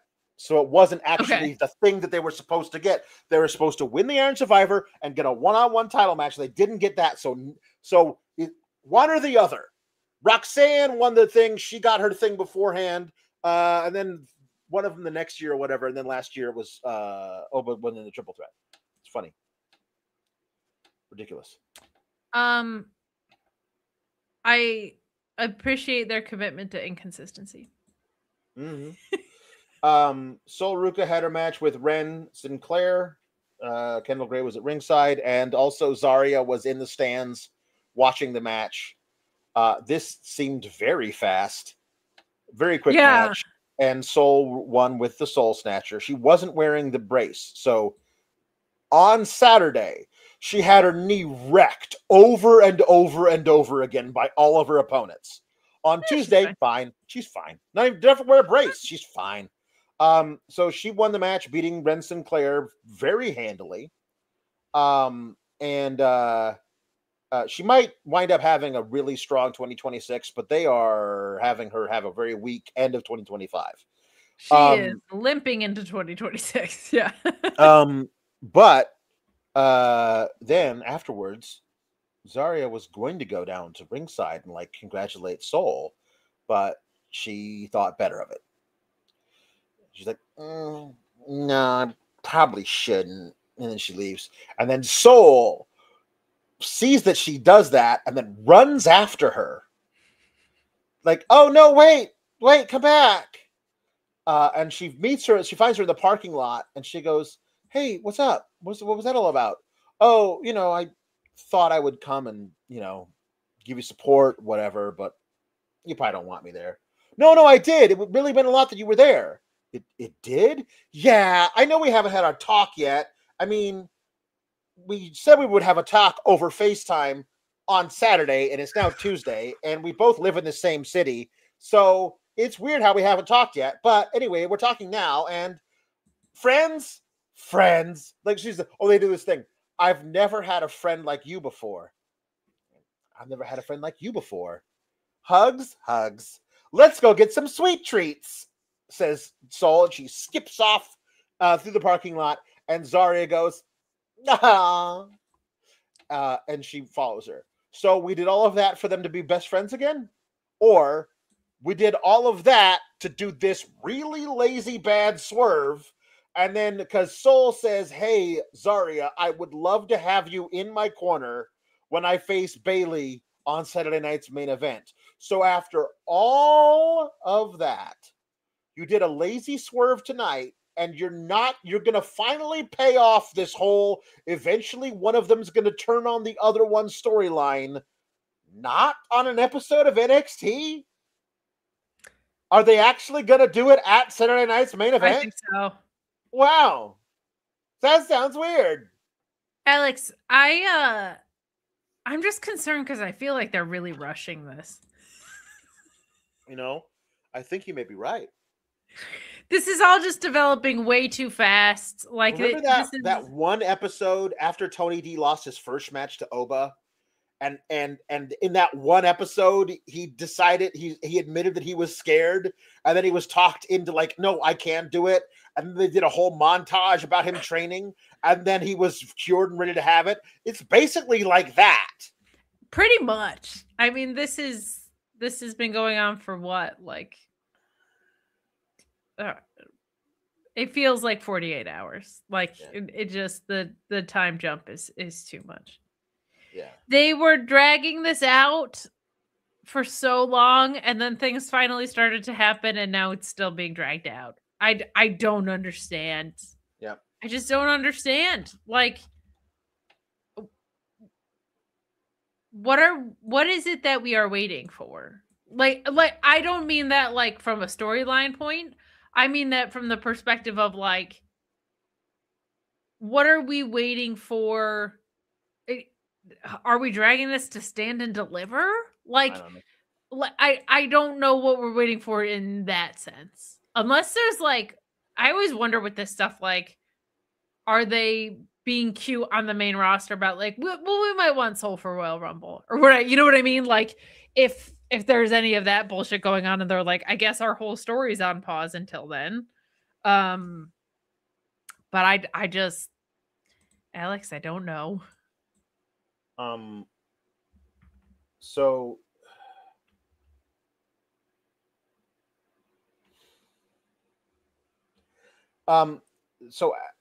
Fatal Influence, they confronted Kendall Gray, and JC Jane cut her Mean Girl promo. Wow, you're so good for you that you've been doing so great and everything, but that's all gonna change at New Year's Evil because I'm gonna kick your butt. And I am evil, like the New Year. And she says that you it's great that you're the Evolve champion, but this is a different level. Blah blah blah. And Kendall's like, I know nobody thinks that I'm going to beat you, but guess what? Nobody thought you were going to beat Stephanie. That's what I said last week. I was like, okay, cool. And then Ren decides she's going to talk about like how great her friend Kendall is. Oh, the Ren QCC might not have a lot of members now, but we're like. You're definitely having a 6-woman tag at some point. Who's the new recruit to Ren QCC? Is it Tyra Mayfield? I hope so. It should be. Like that's the one that kind of makes sense. So I guess we're doing that because no, it's 3-on-2, the numbers game. They get their shit kicked. Like there's just like they beat them up. I did like the part of JC's promo where a lot of it was like, hey, this is as good as it's going to get for you. Like, I know that you're riding this wave, because she even said like like your stocks are up, man. Like, I really liked the way she was just, it was a really clever way of acknowledging like, hey, you are on the rise in a fast way, but like, let's calm down. I thought was a cute way to go about it. And yes, we are certainly getting a 6-woman tag. I miss Tyra May Steele. If she's healthy, I would like to see her on screen. She's been fantastic. Yeah. So I mean, it would make sense for her to fall into the storyline for sure. You could also recruit. I mean, is Ren QCC, which, by the way, it becomes Ren Quarter Catch Crew, and that's not the same thing. Yes, it no is. Quarter is a thing. Ren Quarter is not a thing. Do they have to be like legit grapplers, or could one of them be a martial artist? Could we get Carmen Petrovich into it? That would be cool. Can we figure out a way to get her into it too? Like, you can make it into a thing. I understand that Ren rhymes with N, but it's entirely it doesn't have to be. It doesn't have to. It feels like that Andre Chase left the university, and a guy whose name is Jason took over, and everyone calls him Jace. So now it's Jace U. It's not really the same thing, but here it is. Alex, have some damn fun, okay? Come on, the Ren QCC. I won't it's clever. It. It's like it's her name, and it's her quarter catch crew. They're catching quarters. Ava is man, she really is bad at this. She says her character is so bad. They've written her to be such a dum-dum. It's sad. Like Ava, like, so Blake comes here and is like, what was the deal with that? All those women coming down there, and basically it's like, you're supposed to decide who gets the title shot, not all of them. That's crazy. And then Thea Hale jumped me from behind and put me in a submission when the match hadn't even started yet. And it was like, yeah. So anyway, the Thea Hale, she's getting a title shot against you next week. No more open challenges, and I decide who it is this time, and it's the person who broke all the rules to attack you before the bell rang. So, all right, I'm gonna go back and scroll Twitter. So, like, it's just, I don't know. It's what we should have done from the very beginning. Proves this was all a waste of time, really. Tom LaValle says he's Tony D by elegance, and I don't know what that's in reference to. I don't know, but I'm obsessed with it now. I need Tony D. I'm Mr. Elegance. Hey. He's a fragrance? It just smells like spaghetti and meatballs. I'm in. So we got our match.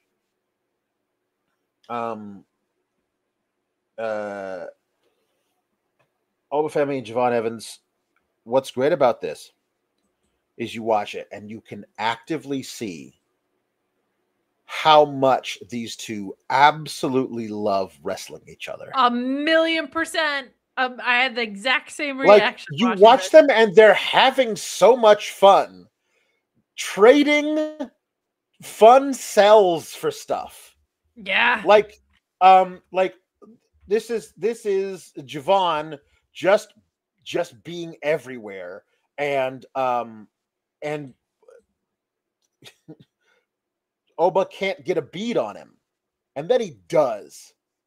Like, he just hauls off and just slugs at the air, and Javon happened to like dodge off of one thing into the thing that he threw at the punch, and he was like, whoop, and just sat down on his ass and rolled over. And then he was able to get up, and he does his like springboard kicky thing. He does his huge Busaiku knee to Oba, and Oba just flies out. He flies out of his giant furred shoes. Like, it's amazing. And you can tell they're trading. Like, it really honestly feels like these two guys are going to, after this, go back into the locker room and sit there with an iPad and watch their match back and go, that was dope. Like, when you did this and I did this. Yeah. Like, it honestly feels like they have so much fun wrestling each other, and it absolutely comes out in the match. Not that to say it's like watching Kelani and Sol Ruka, because they actively also wanted to win the match. Like, they're actively doing stuff, but they're having so much fun hitting each other being hit by each other. This was tremendous. They really have amazing chemistry. Now, they really do. Do I think that it could be a very good sign for their future prospects that they are being given such prominent spots to do stuff on the main roster? Like, they picked Oba to face Cody Rhodes. Cody Rhodes is their golden goose. Yeah. Like, Javon and Leon Slater, who they're actively courting as hard as they possibly can, face Dragon Lee and AJ Styles. But Javon already got that match against Gunther and like really got to show out against Gunther. Like, they're really trying to show you these guys are very important. So am I really getting ahead of myself by saying that on the main roster, these two they're proving right now that on the main roster, they're going to be wrestling soulmates? Like, I don't think, I mean, so. Like, I hope they do this dance forever. I'm watching it and I'm going like, what's the earliest we could expect this match on a major WWE main roster PLE. I mean, obviously it depends on when they finally call them up, but like, that's my thing. So Sure. like, if you were going to say that that somebody else is in charge, or, you know, I don't know, Triple H gets hit on the head accidentally and wakes up with amnesia of being a bad booker, and all of a sudden he's good at it. Like the Pablo. Yeah. Could these guys be like the current day main eventers at WrestleMania 50? Like, they could, if like people who were in charge were smart. But then I realized, oh no, the main event of WrestleMania 50 is going to be a fatal 4-way between Roman and Cody and Seth and Jelly Roll. That's how they're going to do the main event of WrestleMania 50. Oh, but I'm man. watching this match going, these guys are so special, separate, but somehow more Together, special magic. together. They're magic together. You know what I mean? And I absolutely loved everything in this match. And here is the kicker. I even love the shitty finish. I love that you call it a shitty finish and say that you loved it in the same breath. Let's talk about that in a minute, because I want to echo some of what you said and also throw in the flavors of, like, we talk about how young Jordynne is, and we talk about how young in the business Oba is. And what made this match so was Oba is not a heel. I don't want to say he plays the heel in this, because that's not accurate. He's not poking anybody's eye. Here's the best. But Javon's the face. You know what I'm saying? Obviously, he's the baby face. But here's what's so great about Oba. Oba is Andre the Giant from Princess Bride. It's not my fault I'm the biggest and the strongest. He is. It's not my fault I'm the biggest and the strongest. Like, you were expecting me to hit you softly? Yeah, I'm not going to be cute. I'm strong. I shot put couches. I am so much stronger than you. When I hit you, it's going to hurt a lot. Like, he's not like doing it to be mean. It's just who he is. Because that's how he wrestles. You know what I mean? But so in this, I'm watching this young phenom versus this, I'm assuming young, but definitely young at this phenom in Oba, right? And I'm watching them both. Part of the reason why, to me, it read like they were having so much fun in there was Jordynne is an unbelievable athletic freak of nature, playing this guy that we can really, really get behind. And Oba is playing the opposite physically and stylistically, but that we also kind of want to get behind. And I feel like for how young they are at this, the understanding of the roles that they were playing and in making themselves and the other person look good was like pretty freaking masterful, considering how young they are. And it made it such a blast to watch. Cause like you said, you got the feeling of like, oh, I know how to make this work. I know how to make this look good from both guys. And they're so different, and they so understood. They're just so extra present in that wrestling ring. And we don't get to see that a lot in NXT. And it's just it's a tricky thing to grasp in wrestling, but sometimes magic just happens and these two have it. And I really, really loved the match. And there's always the concern of how does this translate to the future? Because there's such a disconnect between, like, Carmelo is the easiest one to point to. The Creeds are another. Like, there's so many times we say, like, if they're not it, this company is screwing up. But this company screws up a lot with that stuff. So, I hope that this is something that we're talking about a decade from now. Like, I really, really, really do. And I hope this feud is featured in a prominent spot. And I honestly, this is kind of a funny comparison to make considering the product, but I hope they're Shawn Michaels and Triple H with each other a little bit. Like, right. I hope that happens. But man, this was a blast to watch. Like, this was a really, really weird episode, and there were some extremely dumb things that happened on it. But the in-ring that we got right here at the end of the show and the way the show opened, wrestling bliss. It doesn't get better. So the justify your shitty ending. Right. It really kicked up into another notch, like near the end. I mean, early on, Javon did indeed, as you put on the screen, he did indeed do a box jump to the bottom rope from the floor. Yeah, we got a super chat about this, which is insane. But like, I love that he's the only guy. He basically did a sideways matrix to Oba's big bear paw when a dude's on the apron. Oh my god, insanity! And like, he basically he's like just, and the paw goes past him. And he saw it go and then was like, uh-oh. And then later, Oba did catch him with it, which I thought was cool.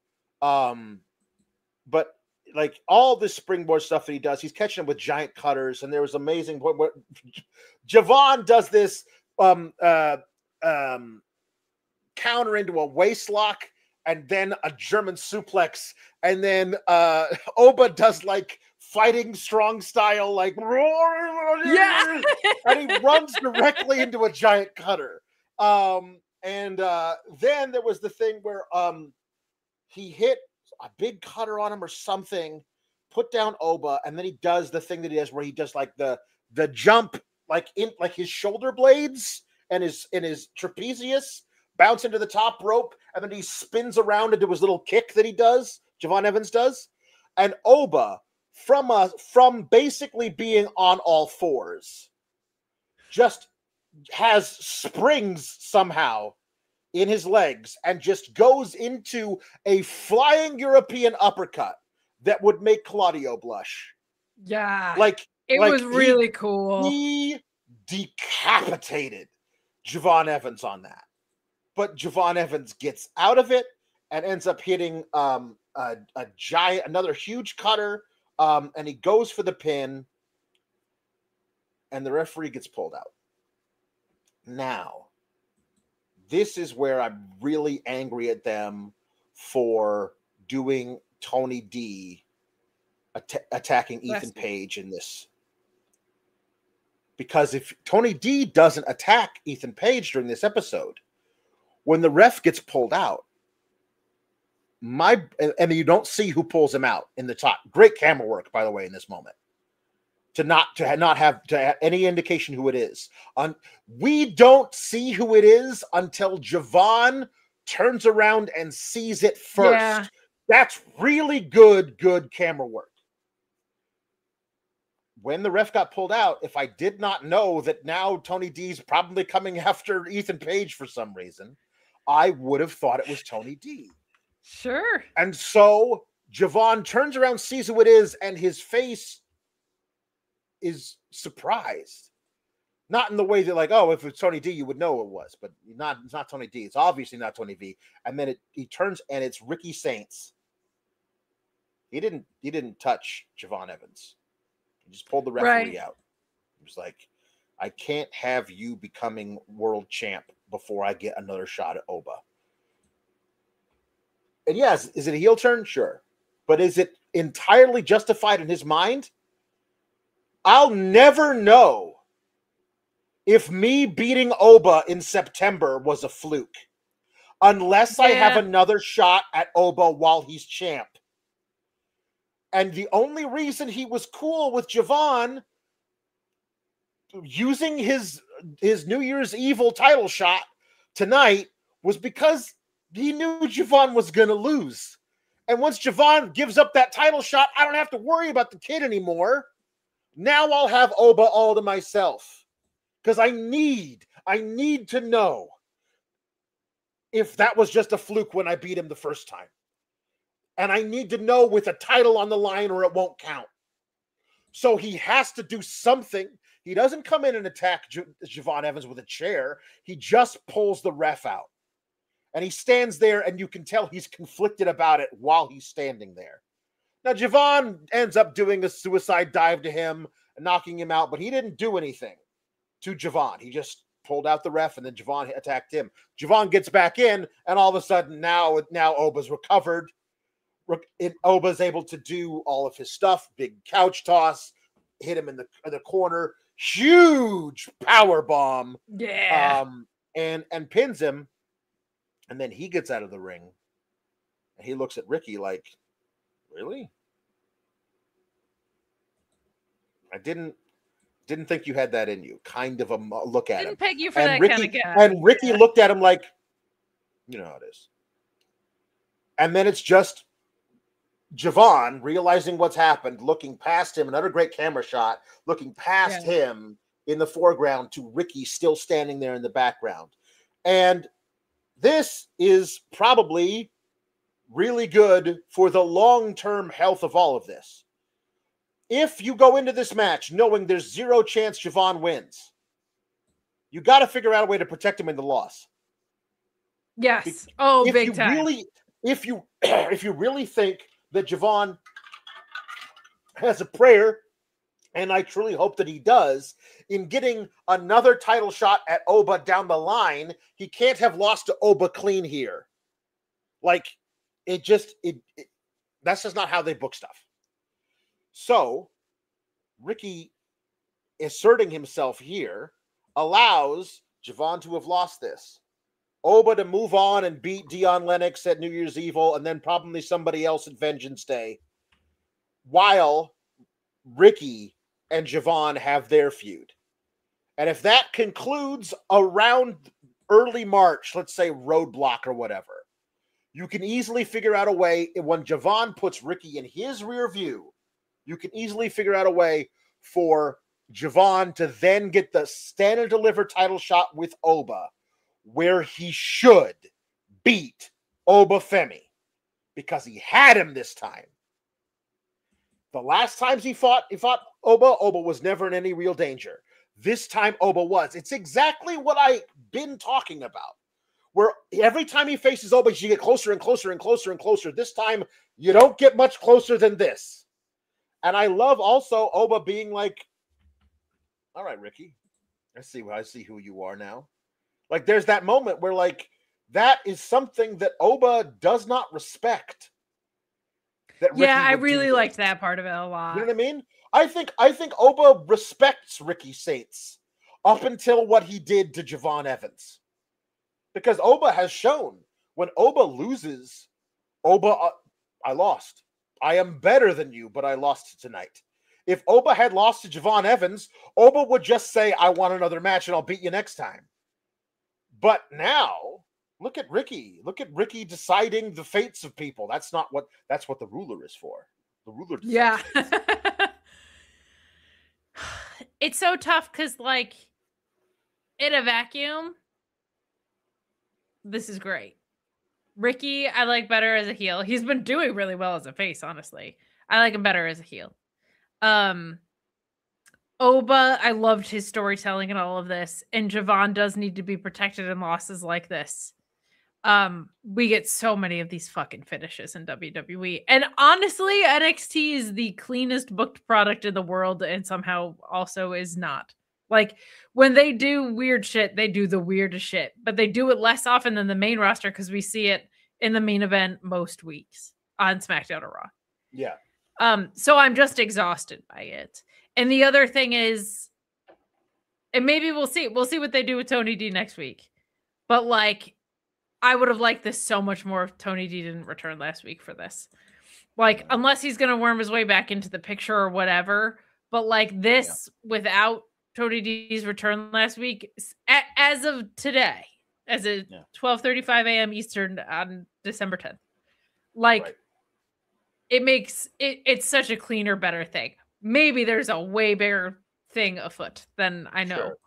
Sure. But it puts everybody in the right positions. So I can't argue that. I'm just so sick of seeing this kind of stuff. Like, I'm just so tired by it. But it was well executed. The camera work was uncharacteristically great about this. Yeah. Which was refreshing. And, like, sometimes when I watch NXT, I'm like, how is this the same show that did the Thea Hale Blake Monroe angle? Like, how is it the same? How did those things happen an hour apart? Like, this is it's very odd. WWE on the whole way overuses finishes like this, so that this is the appropriate use for it. When they are done at the right time, it makes you feel like again, but this is the time to do them. If you do them once a month, maybe across all of your shows, but you do them when they are necessary for the storyline to progress, then all of a sudden you wouldn't be like, oh, come on. You'd be like, well, I haven't seen one of these in a while. You know what I mean? And like, it makes sense. And also it's so perfect because of the opening segment. Yes. Like if you go back and you watch Ricky talking to Oba about what that title shot, and Javon comes in and Javon's like, I want my title shot. And Ricky's like, wait, maybe not now. And then Javon does his thing and Oba says, you've never beaten me before. And then Ricky's like, no, I think the kid should have a title shot. Ricky immediately starts talking up the kid because the kid's not going to win and I get my title shot after that. It's fine. Like he convinced himself of that. He has changed who he is from the opening segment of the show to the final shot of the show.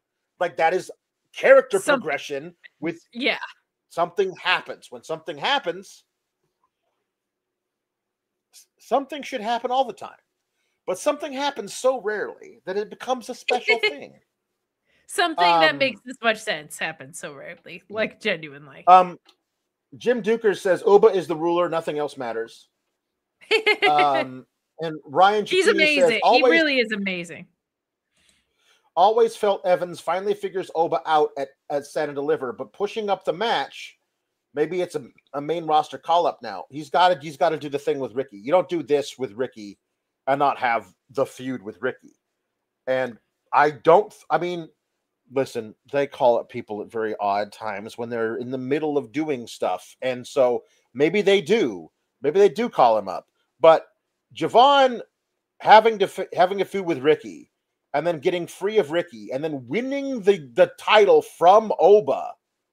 Like Oba is 4 or 5 years older than Javon. Javon absolutely. Javon can be the right now as the babyface champion of NXT. He doesn't have to be the right now taking losses on the main roster. Because guess what? On the roster, he's not winning matches. I think like people also have to remember NXT has a TV deal. Like they need talent that put on a show for ratings that do things. Like it's not like it was with the network, like where it's obviously a training ground still, but like it has a TV deal, and it's also good to. I don't think Javon needs a lot of development in terms of honestly even a character much anymore, and definitely not in ring. But sometimes it's good to see he hasn't won any gold yet. So like seeing who the champion Javon Evans is a good idea before you call him up. What's funny with all of this is if you told me Tony D, Ricky Saints, Oba Femi, or Javon Evans were going up, I would believe you if you told me any of those 4 people are going up. Yeah. So it's a little tricky because it's like this could be a send-off for any of them, or none of them. So we'll have to see. But such a great deal. Obviously, we're very much into fashion on this show. On this brand. Look at how you were dressed today. Ricky's shirt ruled with Saints upside down and backwards. Not such a saint, but if he was looking at it, it would be saint but to him. he's turned his whole character upside down. Get it? And it's not very saint-like. You know Love what I'm it. saying? Yes. I also like your handle, bitter old Joe. Okay. Theater puns. Theater puns. Louisville says Oedipus Rex Steiner. Not the hometown man, but the Hadestown man from Rafael Garcia. JW Pringle says a streetcar named Alba Fire.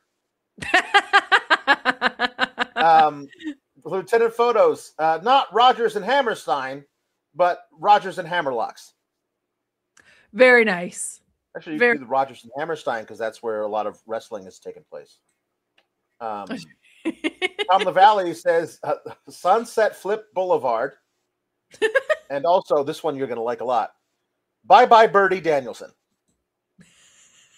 Get out of here, Birdie. Get out of here, Birdie Danielson. Spidey Boy Eli says, oh, Pulowski, we all love him. Kate and Femi. I tried. I love you guys. Also, Alex is ready for the annual Fightful Christmas rave. I don't know if we're doing one of those this year, thanks to our friends at Aura Frames, but we should. We should do something. We should do Sour Graps Christmas rave. That is absolutely happening because look at you right now. Somebody scream. C. Delgado says Ernest the Cats Miller. I was not expecting an Ernie the Cat Miller reference today, but that's a phenomenal one. Well done. Q T Marshall, like hit your Q's. Oh, very nice. Q. Fourth Wall of Jericho. Dear Evan Bourne Hansen. Very nice. Les Mizanin.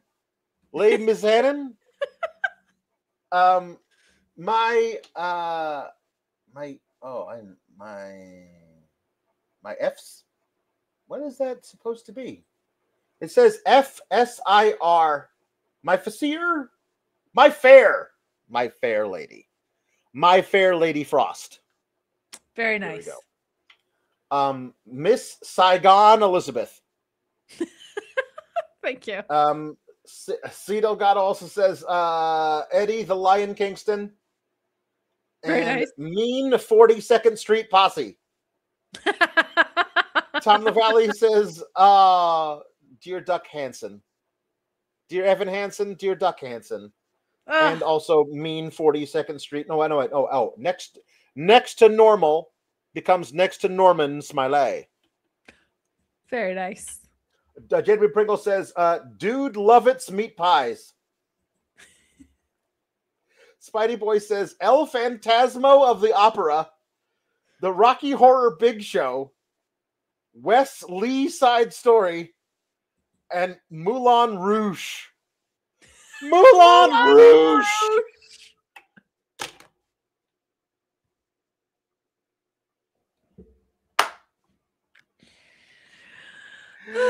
Oh, so good. Oh, you mess with Lady Marmalade, you get the Harns. Oh, that's how that goes. Wow. That's a really Moulin Rouge is absolutely next level. Insane. Insanity. That's one of the best ones we've ever gotten on any topic. Greg Cherry Brand says Ensemble Nakano. Very nice. Soliloquy Ruka. Very Double nice. Understudy Power Bomb. Mandy Rosenkrantz and Gold Dust Stern. Rosenkrantz and Gold Dust Stern. Fantastic. Very nice. We love you, Greg Cherry. Mike Shutt says the Crucibella Twins. Sunday in the Park with George the Animal Steel.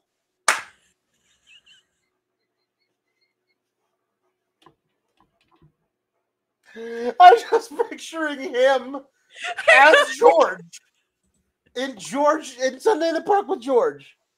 George, he's just eating so many turnbuckle pads. And his tongue is blue. That's it. Holy shit, that's a good one. August Osage County becomes August Osage Countout. Very good. The piano lesson is the piano-less son of a plumber. It's not awake and sing, it's awake and sting! Wow. This is excellent. So good. This is so good. These are so good. Ziggler on the roof. If I were a rich man, oh my god. And the taming of the Stu Bennett, not the taming of the Very shrew, nice. but the taming of the Stu Bennett. Rafael Garcia says, "Beauty and the Beach." Beauty and the Beach. I like it when Wow. it's our nicknames for people. Thank you. Alpha Bill says, "Rent." Rent Sinclair. The Rent QCC. Les Mis. Very good.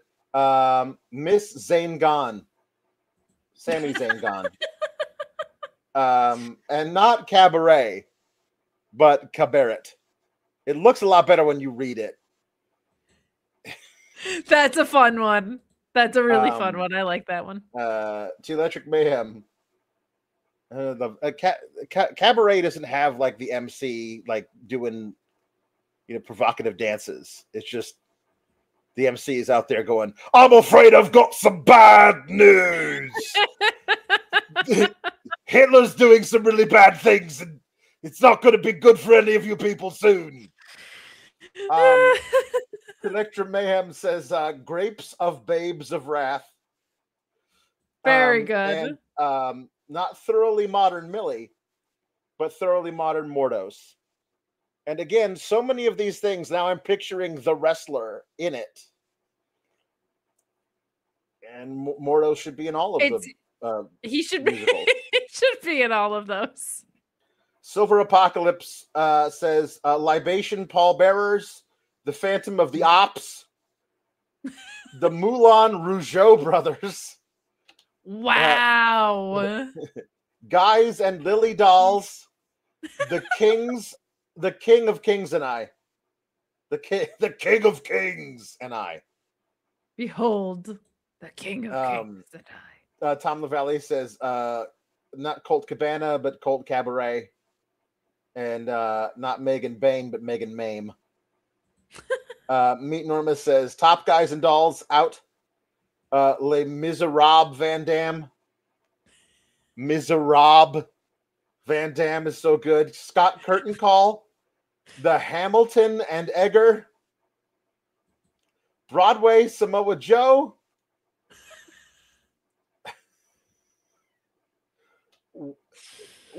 Wicked D. Kingston, and it's Sing Along. Electric Mayhem says, not Spring Awakening, but Sting Awakening. Hello, Darby. Well, hello, Darby. It's so nice to have you back where you belong, in a body bag. Maxwell Jacob Fosse. Him doing like Meet Normus says, "Exit stage right to censor. The Undertaker is the understudy taker. Bam Bam Take a Bow. Montez Ford Theater. The Nasty Boys, the Nasty Jersey Boys. Oborenti. And Macbeth Phoenix." Very nice. Sometimes they call Macbeth the Scottish play. Electric Mayhem says, "The Scottish Wrestler," which would be, of course, be Drew McIntyre. And then Macho Man of La Mancha. "Ooh, yeah, to dream the impossible dream. Dig it." Jesse Ozog says, Jocasta Evans, Electra Lopez, and Becky Lysistrata. I knew I could count on him to do the Greek tragedies. Jesse Ozog says, "I ain't gonna not watch WWE. I ain't gonna not watch." Antigona. There we go. Antigona watch WWE. And he says, Otis. It was Oedipus Rex. And Jesse Ozog says, Hubris Morris. Medea's Monet. That's very good. And Big Cassandra. All nice. Fantastic. Well done. All right. Okay. Only a couple of jukeboxes here, and they're both mine. So, oh wait, first of all, let's do this one. Hold on. Meet Normus says, quick wellness check on the Linda and the Sheila. I'm here. I'm alive. You can go back to your firehouse or wherever you came from. Every week with you people. Knocking on my door. Are you dead? No. Somehow I'm still alive. So there's your wellness check. There you go. All is well. Rafael Garcia wants Fraxium to sing Jump in My Car by David Hasselhoff. I was not aware of David Hasselhoff doing jumping in cars. Jumping in cars. No, not know about that. Okay, here we go. Again, Fraxium. Jump in my car. I want to take you home. Jump in my car. It's too far to walk on your own. No, thank you, sir. Oh, come on, I'm a trustworthy guy. No, thank you, sir. Oh, wait. Oh, it's a duet. Sorry. We'll start again. Jump in my car. I want to take you home. Jump in my car. It's too far to walk on your own. Oh, come on, I'm a trustworthy guy. Oh, little girl, I wouldn't tell you no lie. Oh, no, I don't. I didn't say that.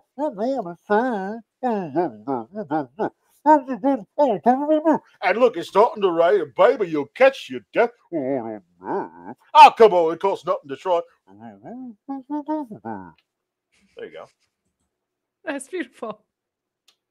All right, and then hold on here. Well, that's not my picture at all. That's crazy. Oh no, baby. That's not me. Hold on, I gotta edit the avatar. I got it. It's fine. Hold on. I got it. It's fine. Hold on. There I am. Okay, I'm here now. That's fine. I missed you. What was going on there? I don't know. Listen, I was very confused because they were talking about Lexus King is in TNA, so I decided to Google it and have AI tell me all about Lexus King in TNA, and so I decided to read that. Right? They are misinformed. Lexus King has been a prominent figure in TNA for years, known for his charismatic personality and wrestling skills. He has captured the TNA International Championship from Steve Macklin. That's Stax.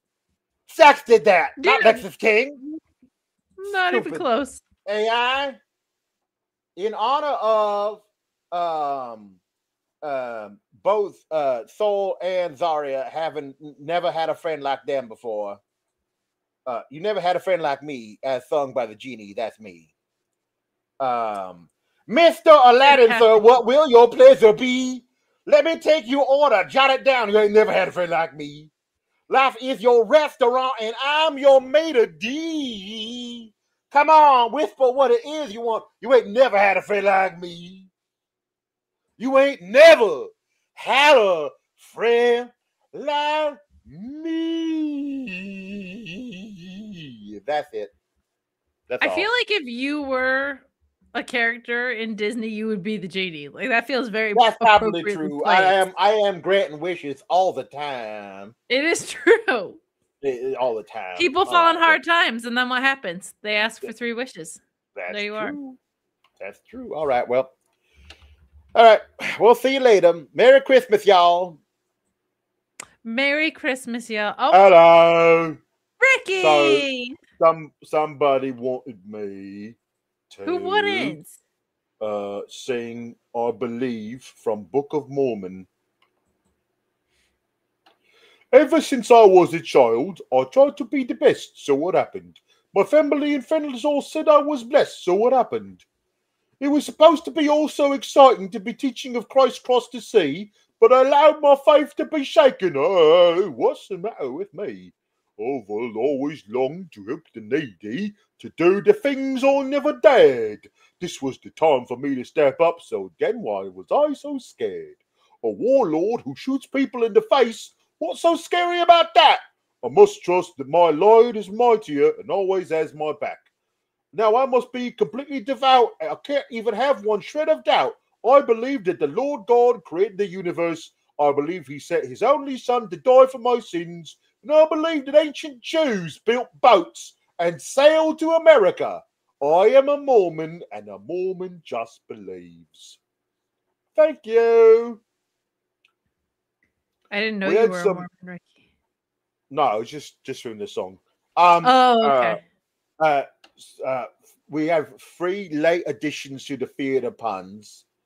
Delgado says, "A Midsummer Night's Shattered Dreams." Oh, that's really good. Bill Alphabet says, "Waiting for Berto." Not waiting for Godot. We're waiting for Berto to finally come back to television because he's been absent from television for a long time. Boy, has he. Meet Normus says, "The Acropolis de Black. Very nice. Amphitheaters of Sin." Very nice. Very good. We're very over time. So We're going very to over stop. time. We're going to stop now. And thank you all. Thank you Thank for you. all of your chats and whatnot. Yes, thank you for the support. And we're going to say, keep cool, gabagoos. Easy to do in this weather, let me tell you.